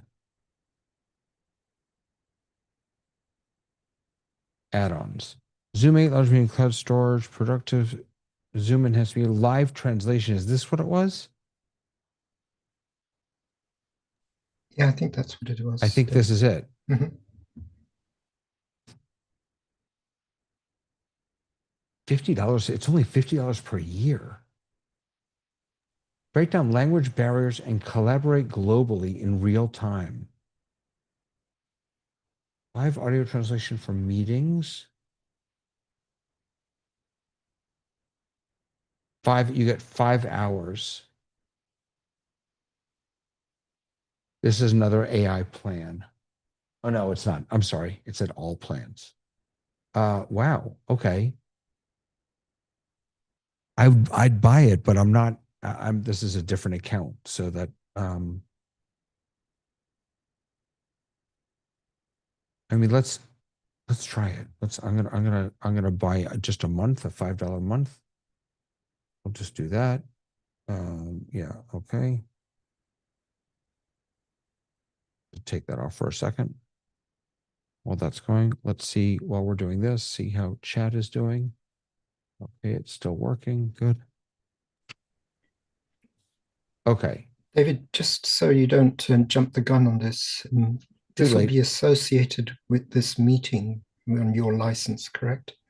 So you literally have to restart the meeting for it to. No. This is on a different account. Okay. Which one is going to be the first decision? What? I don't. Okay. I don't. No, go away. I'm not doing this. Okay. So my plan has been updated. Get started. All right. So now let me start a meeting over here. Actually, let me just to be safe, let me quit this and I'll reopen it. I don't know if that makes a difference, but wait. So here's this, and I'm going to go ahead and start a meeting. Does anyone have the capacity to join a second meeting who can speak a different language? Yeah, I'll do that. Let me just fire an engine up. Yeah. All right, and let's see here if I can find voice translator. All right. So try voice translator for 5 hours a month for 3 months. Okay. So language I want to hear is English. Oh, wait a second. Robert, can you hear me back there? Hey, Robert, before you do anything, I forgot. It's only Chinese, French, Japanese, and Spanish. So what language do you speak of those, David? I speak English. but so Polish won't work. Okay. At least I don't think. Wait, maybe I'm wrong. Yeah, you know what? Maybe I'm wrong. Let's try it anyway. Okay. So you've got here, I'll just show people while let me do this and do that. Okay. So I'm in another meeting over here. Let me turn that off real quick. And let me get out of this. I'll show you. It was under more before, but now I've got voice translator down here. And turn this guy off. Wait. I want voice. I don't want to. There we go. Okay. So here's voice translator. And I can language that I want to hear. What I'm not sure is it going to listen to a language other than one of these and translate it for me? We'll see. What's the balance audio volume? So it's the default is 30% original, 70% translated. The voice style, I've got Eric or Lily. I don't know if I'm supposed to be hearing them or not. I don't think so. Let me just make sure that my audio is set correctly here. Yeah. Okay. Okay. And apparently it is now on. So I have voice translator on now. I don't need this window here. And of course, it's not hearing anything right now because no one else is in the meeting, but and I can see up here in the top left, I've got voice translators on for you, translating participants to English. You've also got the indicator in the middle here.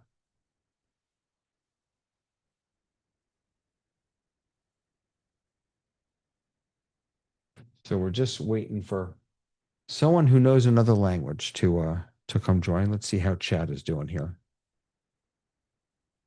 Okay. In resend, I have to add and verify this under domains. Okay. Where's resend? Here's resend.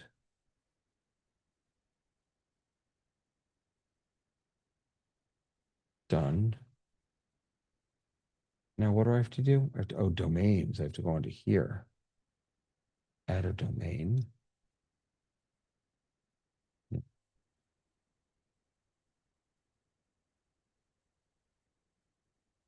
Okay. Oh, and now I have to do all of this. Okay. I'll do this later. Actually, while we're sitting here, text.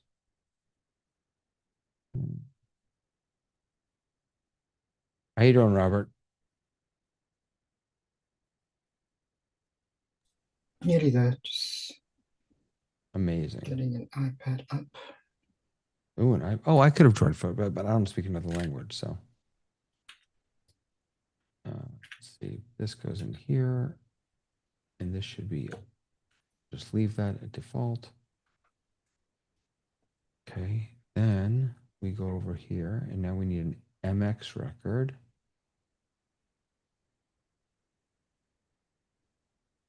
MX. Oh, no. No, I want to put that down here. Oops. That should be send. Priority is 10. Is that what it said? Yeah. That's MX. I really should be paying attention while I'm doing this. And another text. Send.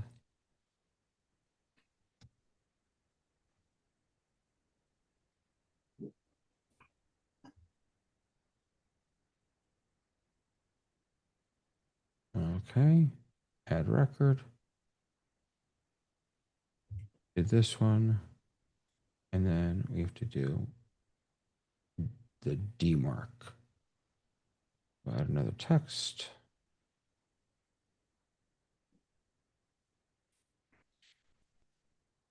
And content. Okay. That's done.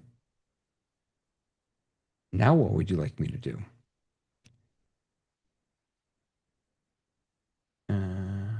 Add the in ShowHub site settings. I didn't know I have site settings.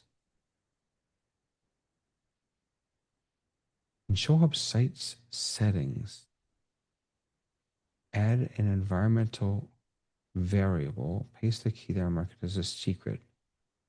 Now that I understand, but where are the settings? I have no idea where the settings are. See what you made me do?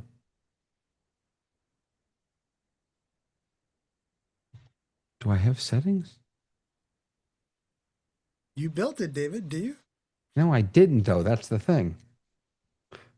No, I don't have settings. So we need to go back here and create an environmental variable. Let's just copy this.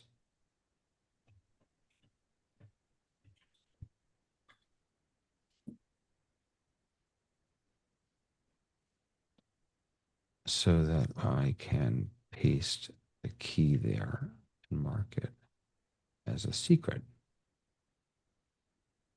I don't see site settings. All right, let's see what that does. All right. Where are we? What am I? Oh, I'm looking for, there I. Someone join me. I'm lonely. David, did you give us the meeting link in our chat? No. Oh, just give me the credentials. You will be lonely forever and ever a day. Just wait a second. Oh my God. Now, how do you get the thing again? Oh, it's up here now, right? Yeah, there it is. All right, copy that. And we'll paste that over here. Okay. Hey, guess what kind of meeting this is? A PMI. It's going to take a second because I have to download Zoom. There's an update. Download Zoom, for goodness sakes. Hold on. Let me see if, hold on one second.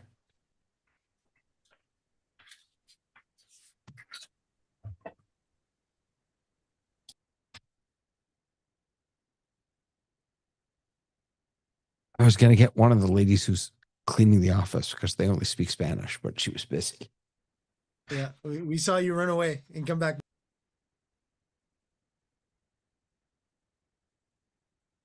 Okay, this is the lamest demo in the history of demos because I'm literally sitting in a Zoom meeting all by myself. Someone join my Zoom meeting.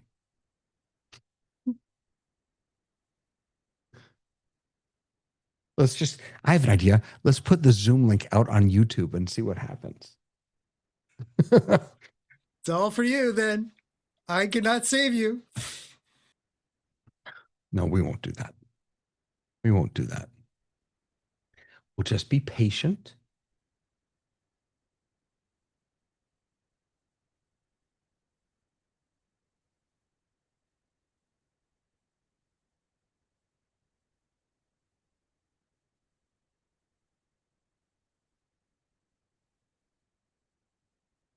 Aha.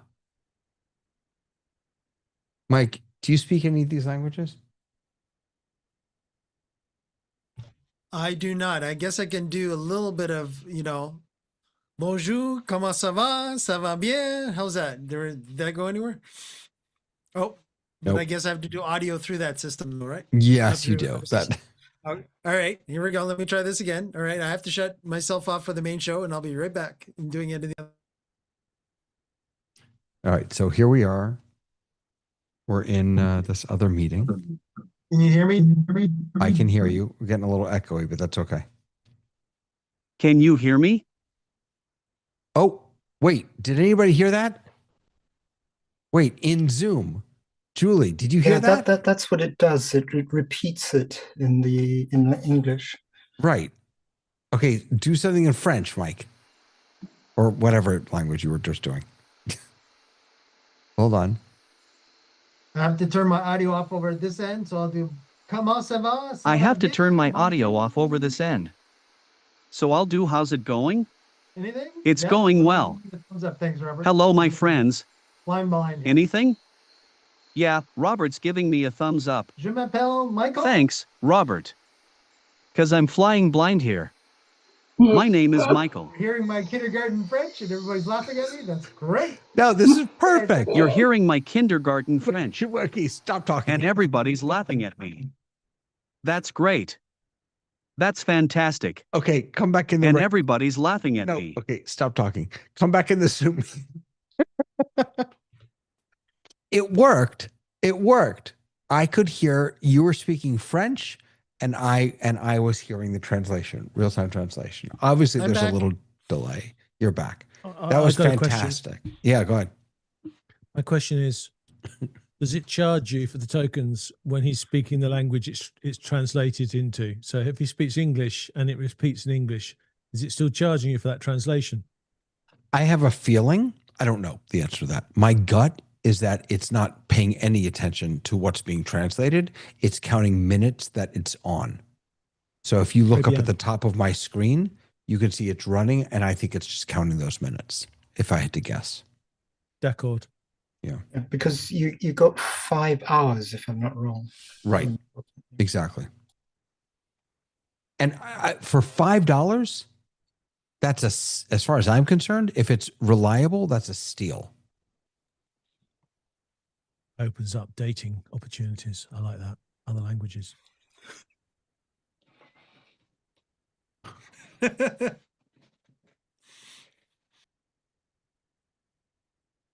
Does it translate Cockney? What is Cockney?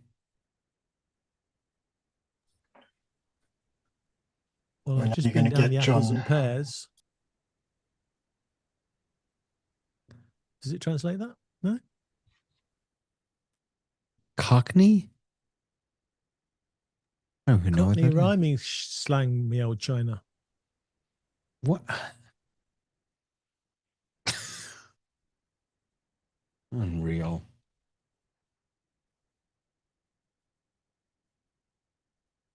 All right, I'm going to change the voice. Let's hear Lily. I tend to all like right. I tend to Would you like like me to women's do- voices. Would you like me to do it on the other microphone again, David, so you can hear the female voice of my French converted over, or no? Yeah, but don't speak any English over there. Just speak French. Got it. Okay. Okay. Okay, here we go. This is going to be fun.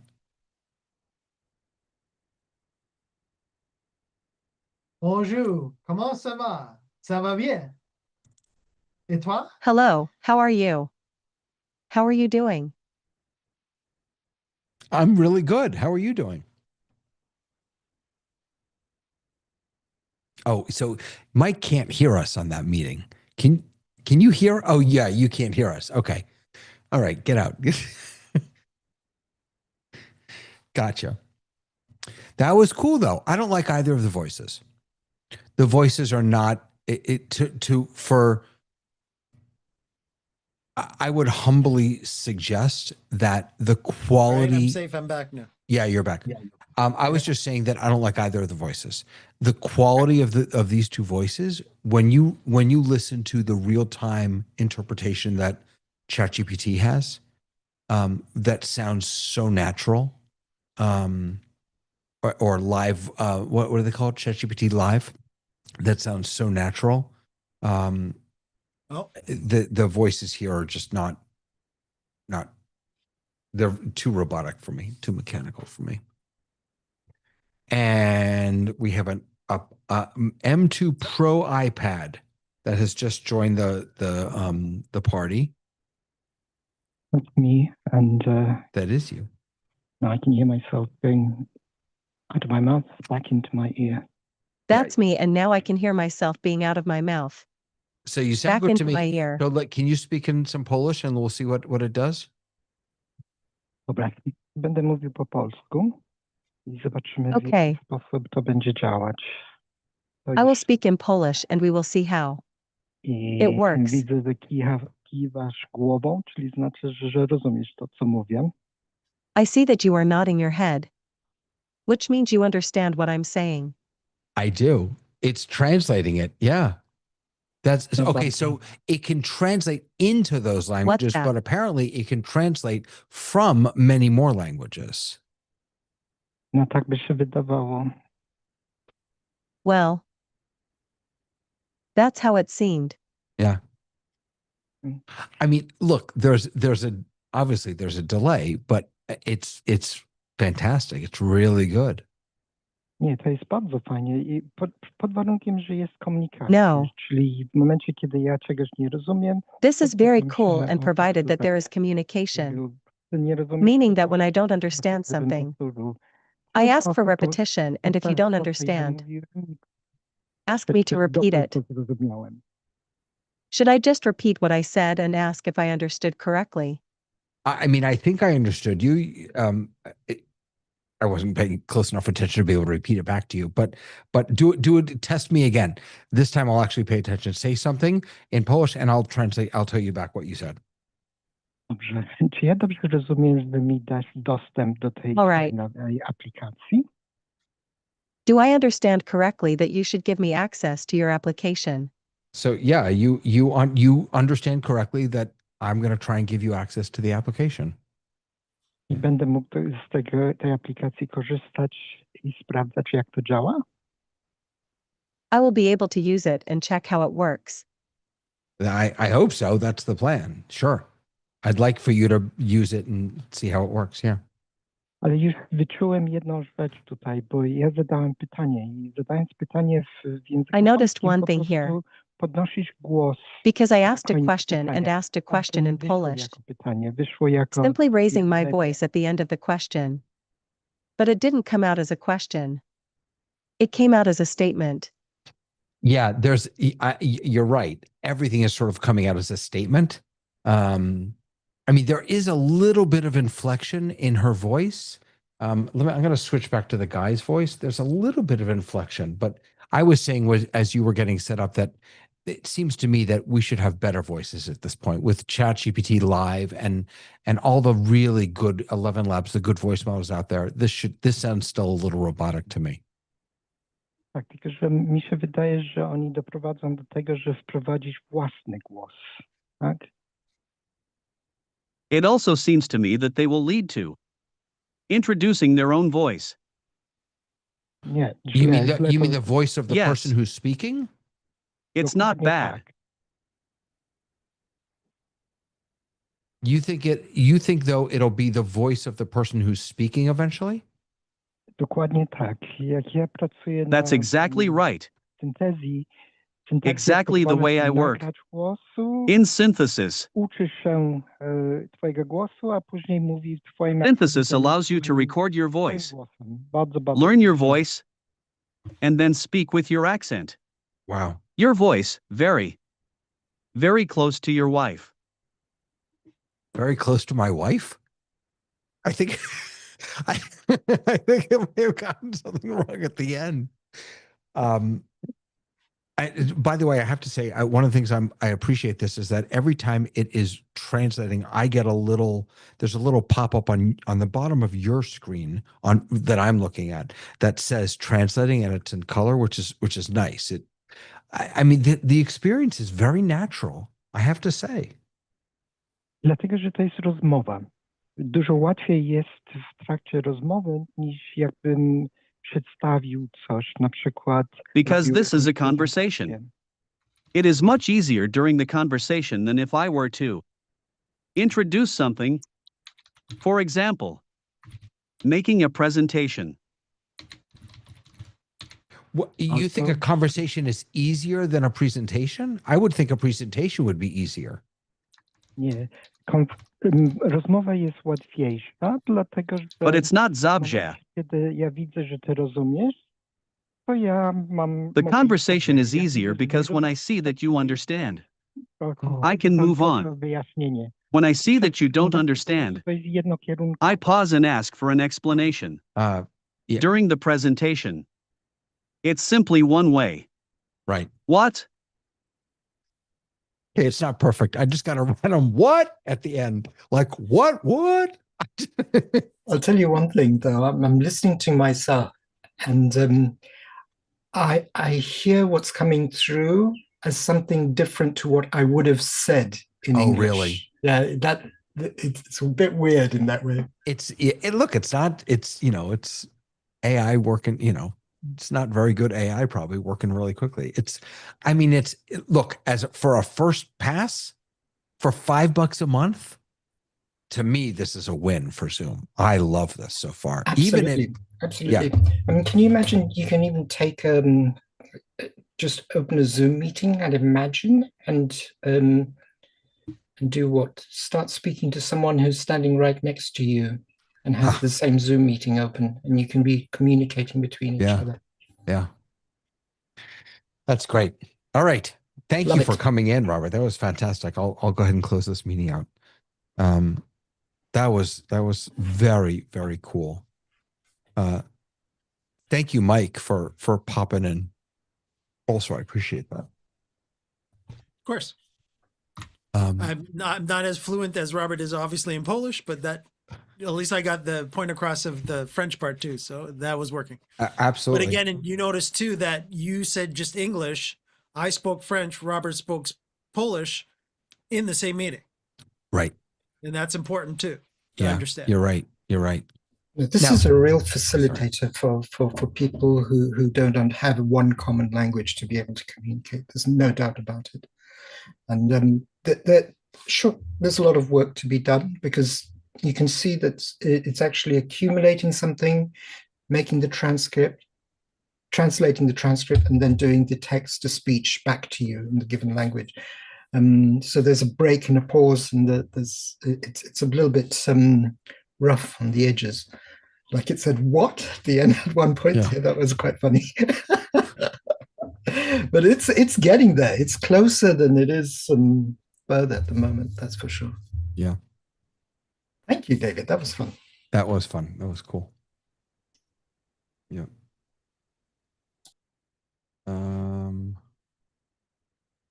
Yeah, Julie wrote that it's so cool listening to us communicating in that way.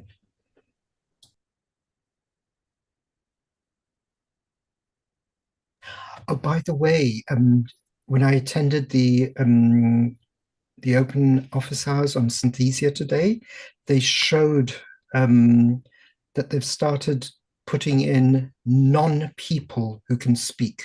That's always been an issue. So you can have pets and all sorts of things that can speak with human voices. So it's like a Disney cartoon. Wait, that's a thing?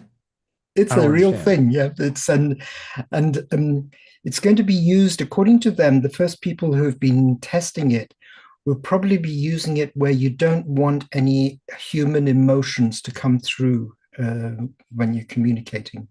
So when you're talking to kids about taking medicine, or I don't know what, there's an issue with authority, as far as I'm concerned, with all of this avatar stuff. But there is definitely something in this. You can record a cuddly toy. You can put in whatever it is that you want to have speaking. That's what they're going to release shortly. But at the moment, they have a preset number of items that they're testing. But it's in the pipeline. It's working. And it works with what? Interpretation. So you can get it to do different languages. That's amazing. Yeah. And Robert, FYI, we see you in black. I don't know if you did some weird, funky configuring over there.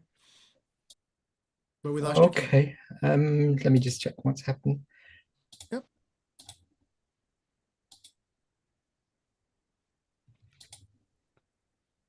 Thank you. I don't know what's been going on recently.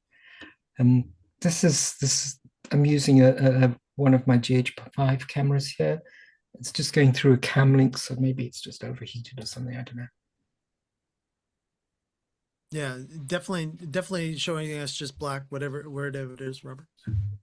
Because I unplugged the camera and the camera's not charged. That's what it is. I would do it. Yeah, you'll do it.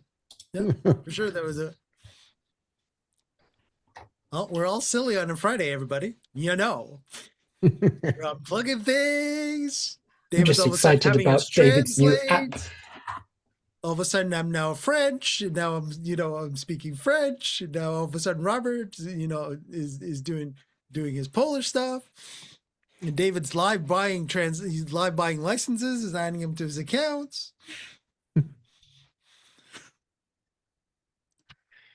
Oh my goodness gracious! And is he going to set up Robert before he disappears on us? I have to put I'm trying to get the API key in there. I have to do that first. Oh my Lord. And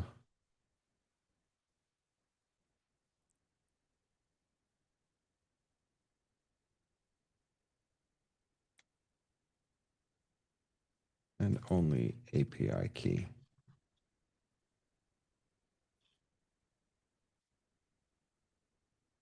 What else? Well, I can share something with you that I am working on. Please. Zoom recently announced that they will be,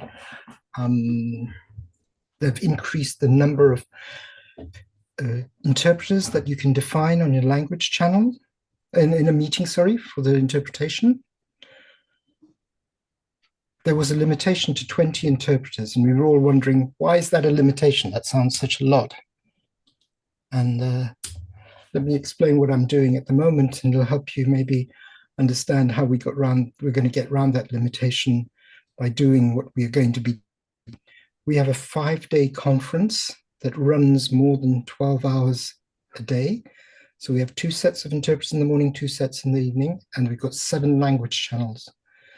So that is in fact 7 times 5, which is 7 times 2, which is 14 for the morning, 7 times 2 for the afternoon, which is 28. And we've already gone over the 20 limit. So that's, which we had previously. So it was a good move on their side. Appreciate it. So Robert, what is the limit now raised to? It's 100 and something. I can't remember. Wow. Wow. Okay. That sounds a lot, but in fact, when you start getting into these big multi-day events, if you go into Zoom events, for example, and you've got 3 sessions running simultaneously for over a period of 3 to 4 days, and you've got 5 languages, you're up to 50 interpreters. Yeah, just for 1 hour. If all 3 of them are going just for an hour, that could be 15 right there. Correct. And this is where Zoom ISO with the Dante outputs becomes so useful, because you can take everything out in Dante, have all the channels you want, feed it into on-site into a mixer with Dante in it, and then send those channels out over radio frequencies for all of the participants locally inside the meeting. So very cool. Yeah. Yeah, Robert, that's the same system you've told us about before, right? That you're still using? Correct. Yeah. And that uses, remind me again, is it UHF, FM? What are we using for frequency? No, when we use multiple channels like that, we will actually rent a Bosch infrared system, because you can have a lot more channels on that system than you can have on and you only have one emitter that has the multi-channels in it. While if you use our own system, you've got to have, it's like wireless mics, you've got to have one piece of equipment per channel. Per channel, right. Mm-hmm. Yeah. Okay. Very, very cool. And Robert's still working on getting his video back on, I swear. Even though he's talking to us, we all see his name. Yeah, but actually what happened is I unplugged the camera to plug the iPad in to join the meeting, and the iPad happened to be completely flat, and so the camera was flat as well, so everything got discharged. It's all the stuff that we do for that Mr. Paskin, to make sure that we do that demo to help. Hey, it's not for me; it's for the people. It's for the people. Now, Dave is so good at doing all of this spontaneous stuff that when you try to do it, it doesn't work for me. If I haven't planned it, it doesn't work. So Yeah. Yeah, no. And again, just for David's sake too, that was running the latest 7.1.5 from Linux that I came in on, that you heard me Great. talking French on. There you go. On a very cheap Logitech webcam that I had hooked up to it. Hey, got the job done. And was that a Rodecaster Pro video you had there? Rodecaster Pro video? No, Oh, sorry. no. Was that the Rodecaster video? Oh, that it was that the Or camera is that was an staring ATEM? on? Yeah. No, that was an ATEM Mini Pro on my ATEM my Mini Pro. desktop. Sorry. Yeah, but no, I'm not. That wasn't routing through the Linux machine. I could have, if I wanted to go down that road and actually start doing some funkiness, but no, that one was just a plain old 720p Logitech C old C500 series unit. But again, it's more or less as you guys saw, it's just for my testing purposes to make sure that I can actually get audio and video in the system, and Zoom actually likes it. David, I'd like to say thank you to you for getting me out of my comfort zone, because I actually downloaded the latest version of Zoom, which is on the iPad, which is 7.15, which I never ever do. There you go. Good. All right, and I will. We're near. I'm near.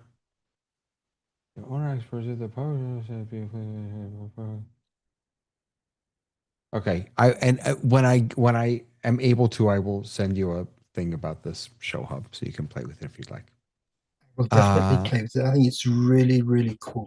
Thank you. Like really cool. You know what would be even cooler? I was just thinking, is if the different if you could like say I want to use the YouTube chat, or I don't want to, like I want to turn that on or turn that off, or I want to add this like a module. That would be really nice. Version 2, David. That's called 1.1. Yeah. David, just don't do a Zoom on us, okay? Just slow down on the versioning updates and functionality updates, please. Yeah. Is it going to be a minor or major update, David? That's important. That would be a major one, I think. Would that be a major? So that officially gets a .1 and not a .11? 1.1? All right. Let's do the fancy transition.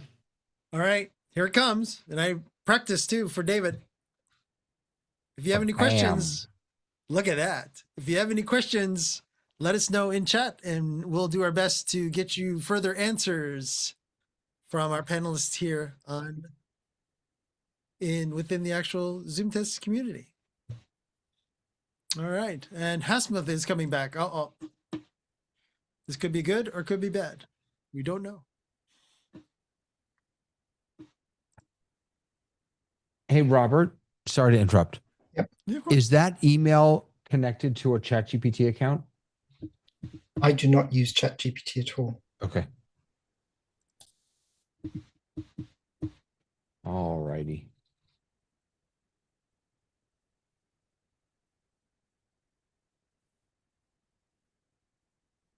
Cool.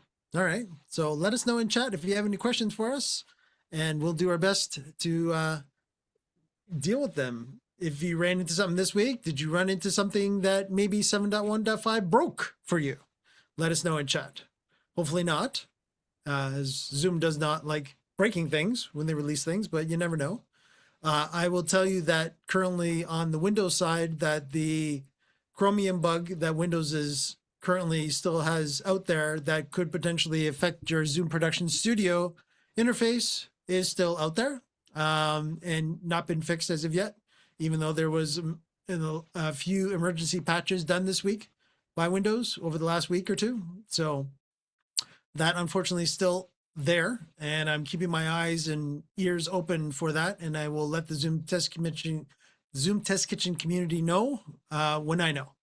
I'll either do it in Discord, or I will, if it doesn't happen until the actual show, then I'll let you know here on the show. Absolutely. But yeah, unfortunately, that is still out there, and it is related to, in the Windows world, if you're familiar with it, for those running Windows, you know what I'm talking about. For those that are Mac, you might not know, but basically we have the maximize a window situation.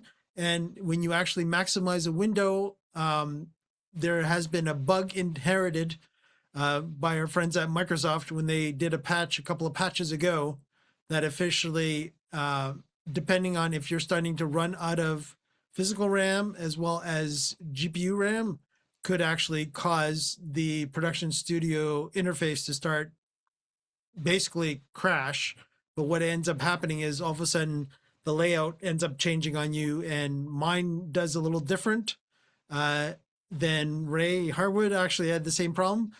He's running NVIDIA, so it's not GPU, unfortunately, a problem. NVIDIA is affected by it, as well as Intel GPUs are also affected by it. That's what I'm running. And mine broke differently than Ray's. Ray's actually ended up putting the preview screen behind the program screen when it actually breaks, where mine actually just the whole interface itself actually freezes, and that's all you see is the video screen still working, but you see no text or buttons or anything of that sort in the window anymore. And that is related to Chromium. So that affects any Chromium-based browser for that problem, unfortunately.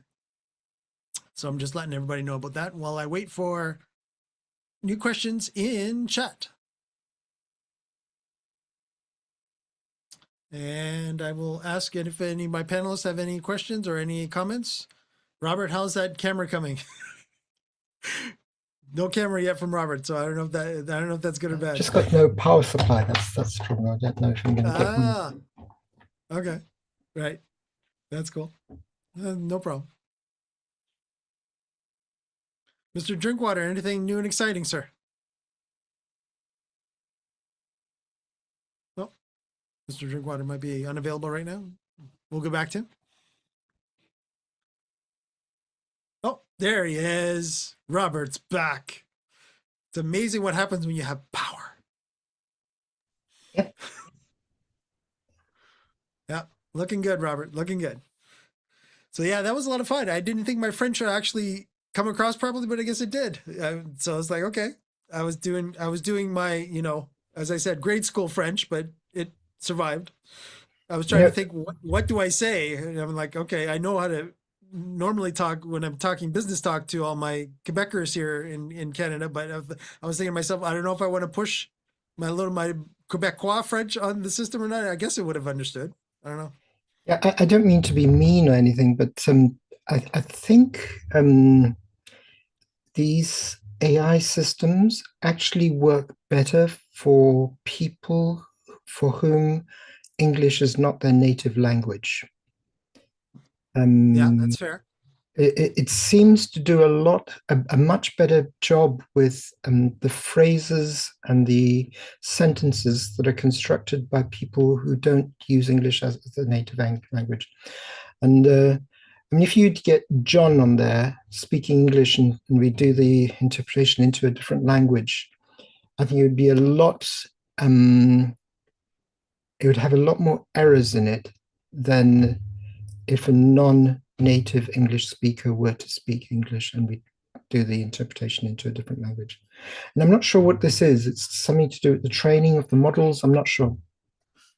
And that is, Robert, is that related to the English, like the British English? Or I wouldn't say it's related to the British English, but it's non-native speakers generally. It's the way they construct the sentences. It's the way they pronounce certain words and letters. So it seems to do a lot better job with something that, I don't know, it must be something to do with the way they've been trained. They've been trained on a lot of material that doesn't come from native speakers, because effectively in the world you have more English-speaking non-native speakers than you have English-speaking native speakers. Yeah. So the source material is probably a lot larger for the training models. Yeah. So again, Robert, this is also related to the different dialects of English where we're getting into like slang and such like that, right?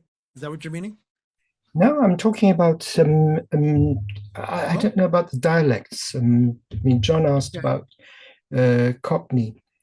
I'm not sure about the dialects, but it's definitely to do with non-native speakers speaking English.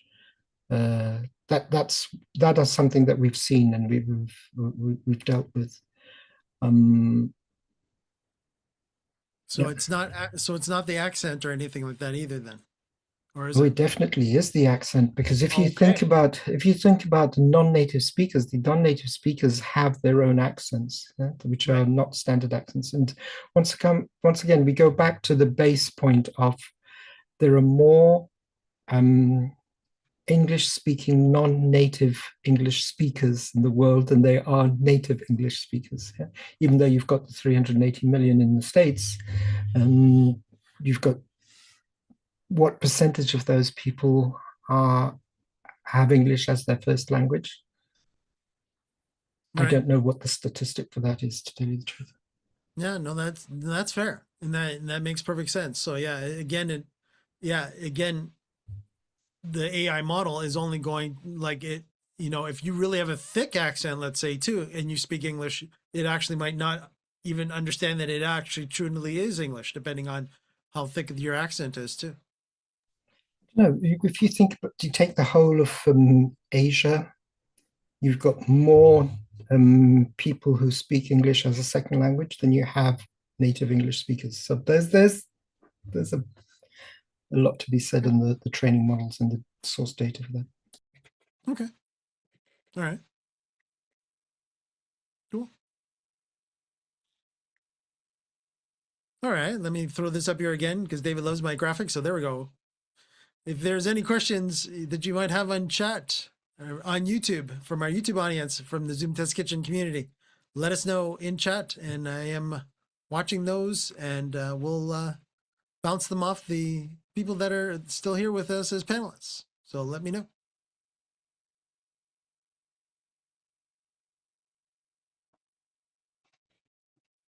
Cool. Hasmuth came back, but he's being very quiet. I'm assuming Hasmuth might be sleeping or close to. So he came back in to listen. So that's great. Hasmuth's using our voices for the purpose of meditation so that he can sleep well. Where his what would that? I was gonna say pink noise, but no, that's not pink noise. No, it's all of the Zoom conversations. Anything to do with Zoom just makes him relax. Yeah. Oh, that's right. Puts him into the Zoom Osmosis. zone. That's right. So he's as he's sleeping in that sleeping state, he's actually absorbing all the Zoom information that we're very smart, Hasma. Very smart. There's a lot to be said about that. You know, that you actually in certain sleep states, you actually absorb if somebody was talking in the room and such, that is actually a true thing, believe it or not. Even though I'm semi-joking, that actually is a true thing. It's weird. All right. What else can we talk about today? Anything else, Robert? Oh, Robert, were you giving us visuals, by the way, when you're having your camera off? I'm just giving you that second chance again, just in case you were showing something and it wasn't coming across on camera. No, I wasn't. Okay. All right. And Robert's still adjusting things over there. You know, these cameras and the iPad, they all require power sources that are PD type power sources on USB-C. So you can't just stick them into an ordinary USB-C power supply. Right, and again, you got to make sure that the power adapter too has enough power for the USB-C, because not all USB stuff is the same power too. But this is the power delivery on the power supplies is what I'm referring to. Yeah. Yep. It's all running now. Okay. See, Hasmuth has said, yeah. So see, Hasmuth does agree. He says, so my secret is out. Zoom Test Kitchen, great meditative solution. Look out, meditative solution. That's fantastic. We like it when we make oh, yeah. And we can barely see Hasmuth there, and he nodded at me, and he disappeared on. Oh, the camera's gone all blank again. So. And Robert's still having issues with his USB power again. Take two. All right. For everybody out there in the production land. Cool. All right. Let me see. What was new and exciting this week in the production world?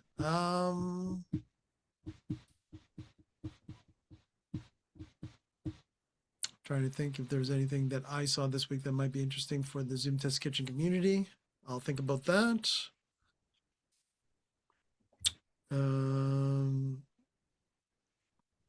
As Robert is figuring out his power issues still. That's cute.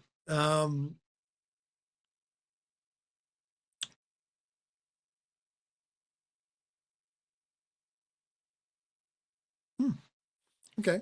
All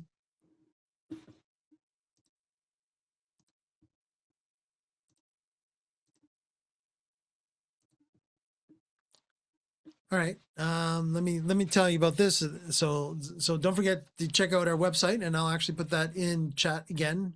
So just give me a sec here, and I'll put our website in chat so that you know how to get a hold of us. And if you want to potentially join us as well and go to our Discord server or our different social media accounts, there it is. ZoomTestKitchen.com is the website. So Zoom, of course, everybody should know how to play. If you are watching us, you should know how to spell Zoom by now. ZoomTestKitchen.com is our website. Then I did put that in chat for everybody, just in case you want to join our Discord server, as well as potentially join us on the show as well.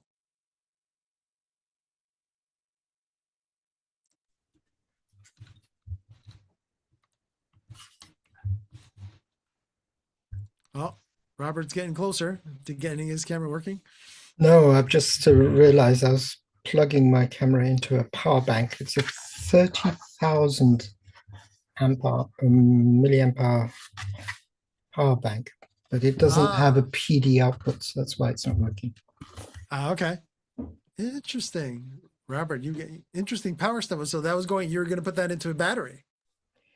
Yeah, these batteries we use when we have, remember I told you about these big events we have with these scanners for interpretation equipment when people come into the venue and they want to borrow a headset to listen to the interpretation.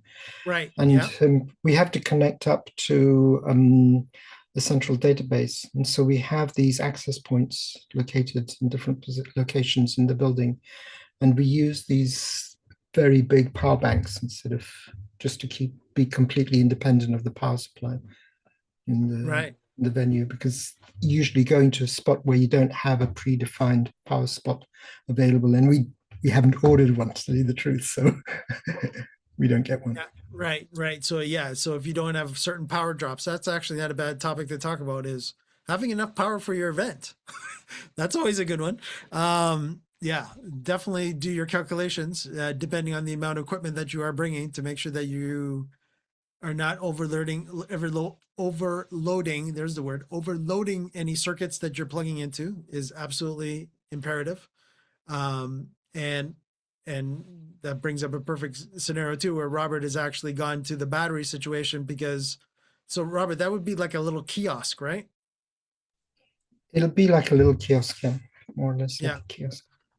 That has like a tablet on it or iPad or whatever, and this is where they fill out information, or you have them do something?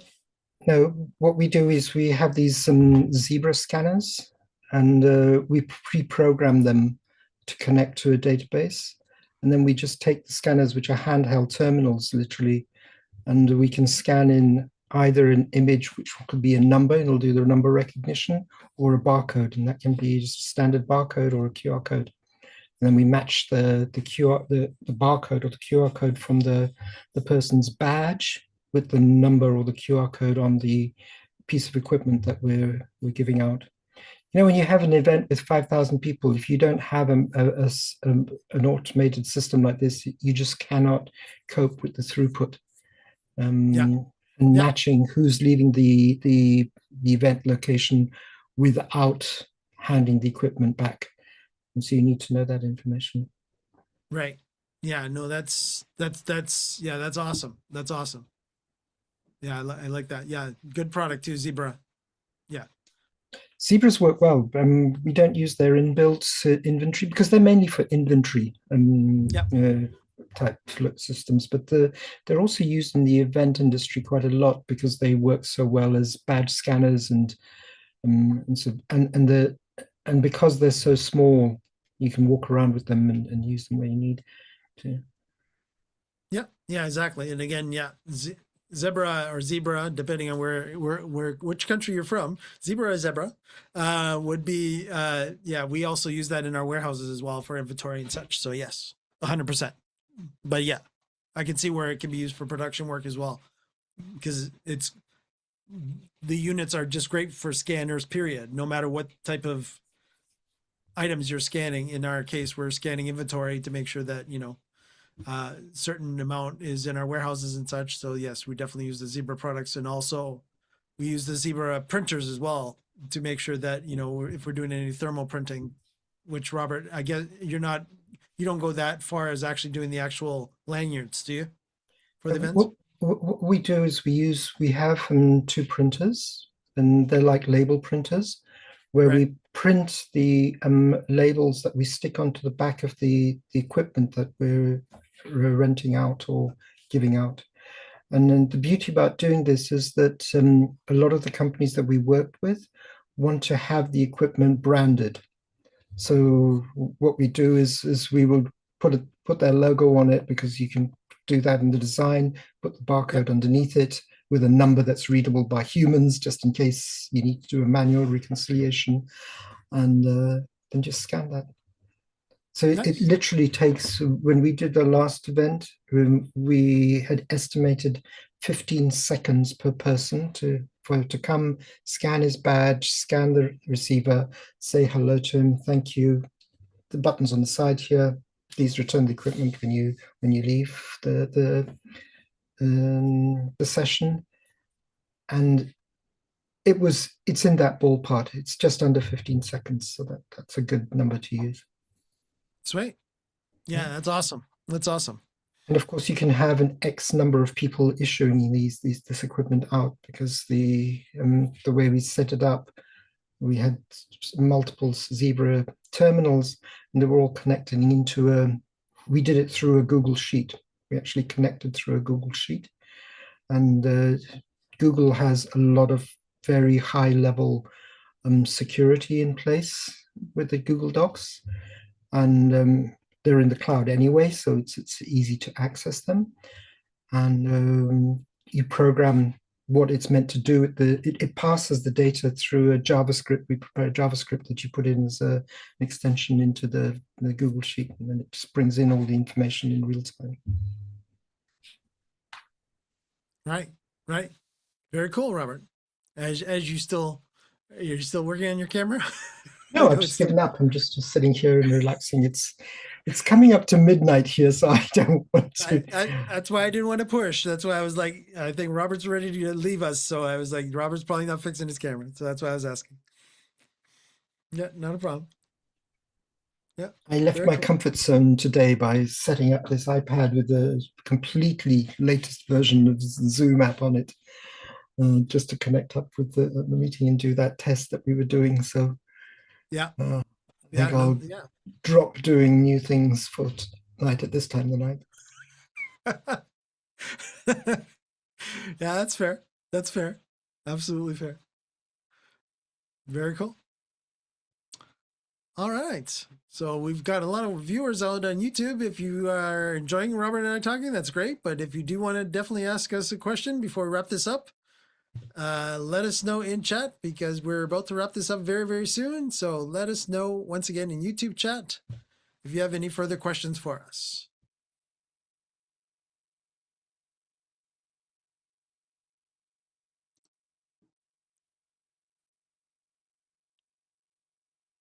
Mr. Booth, you're having a good time there, sir. Were you able to get your Zoom graphics toolkit working, sir, to your liking?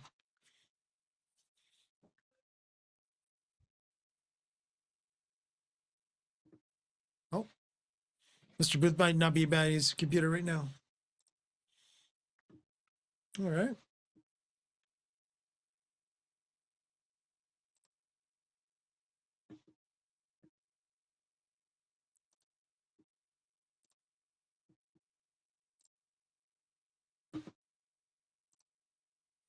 All right, let's give this just a couple more minutes before we wrap this up for this week's version of Zoom Test Kitchen, and we will let everybody go and have a great weekend. So last call for any questions for us before we wrap up.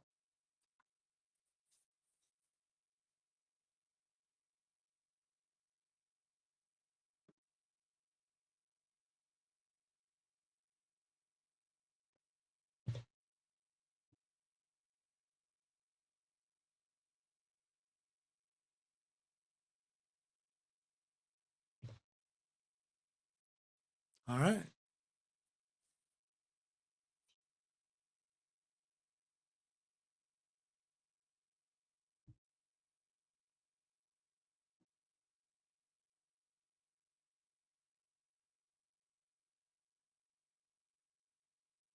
Okay. My panelists are very quiet, and looks like the Zoom Test Kitchen community is also very quiet, even though you're watching us. So no further questions. All right, we will wrap this up for this week's edition of Zoom Test Kitchen. So what does that mean, Zoom Test Kitchen community? You guessed it. That's right. It is karaoke time. So we need to get our vocal cords ready. And dance where you can. If you're in your seat, don't forget to give it a little wiggle wiggle. You never know. But enjoy yourselves. Here it is.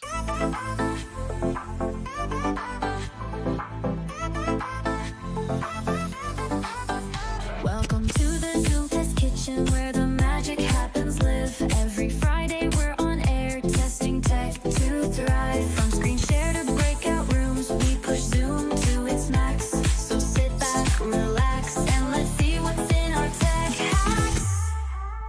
Zooming in, we're testing it all. Live on YouTube each week. From audio to video, no feature we won't tweak. We're the Zoom Test Kitchen crew, here to innovate. Join the fun, learn the tech, don't be late. We'll dive into the settings, explore every single tab. Make sure your mic is clear, your camera not a drab. We'll show you how to host like a pro, manage like a king. With Zoom Test Kitchen, you'll be zooming with a zing. Zooming in, we're testing it all. Live on YouTube each week. From audio to video, no feature we won't tweak. We're the Zoom Test Kitchen crew, here to innovate. Join the fun, learn the tech, don't be late. Whether you're new to Zoom or an expert in disguise, we've got tips and tricks, we'll open up your eyes. From polls to quizzes, we test functionalities. Join us live, see what Zoom does with these. So if your meetings lag, or you can't share your screen, or if your audio echoes like you're stuck in between, we've got solutions, we'll show you how it's done. Zoom Test Kitchen, where Zoom fun has begun. Zooming in, we're testing it all. Live on YouTube each week. From audio to video, no feature we won't tweak. We're the Zoom Test Kitchen crew, here to innovate. Join the fun, learn the tech, don't be late. So tune in, don't miss out on this tech fest we lead. Every Friday, Zoom Test Kitchen, where you'll succeed. We'll make your Zoom meeting smooth, keep the tech in check. In the Zoom Test Kitchen, we've got your back. No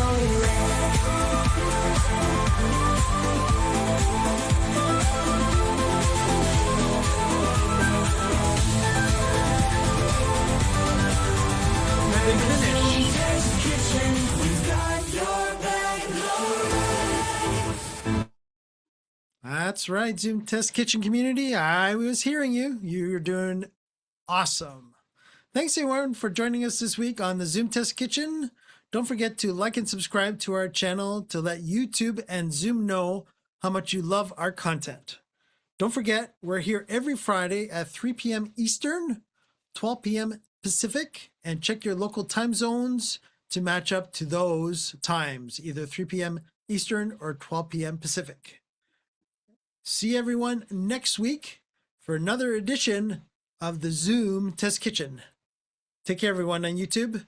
Now we're off to the lounge.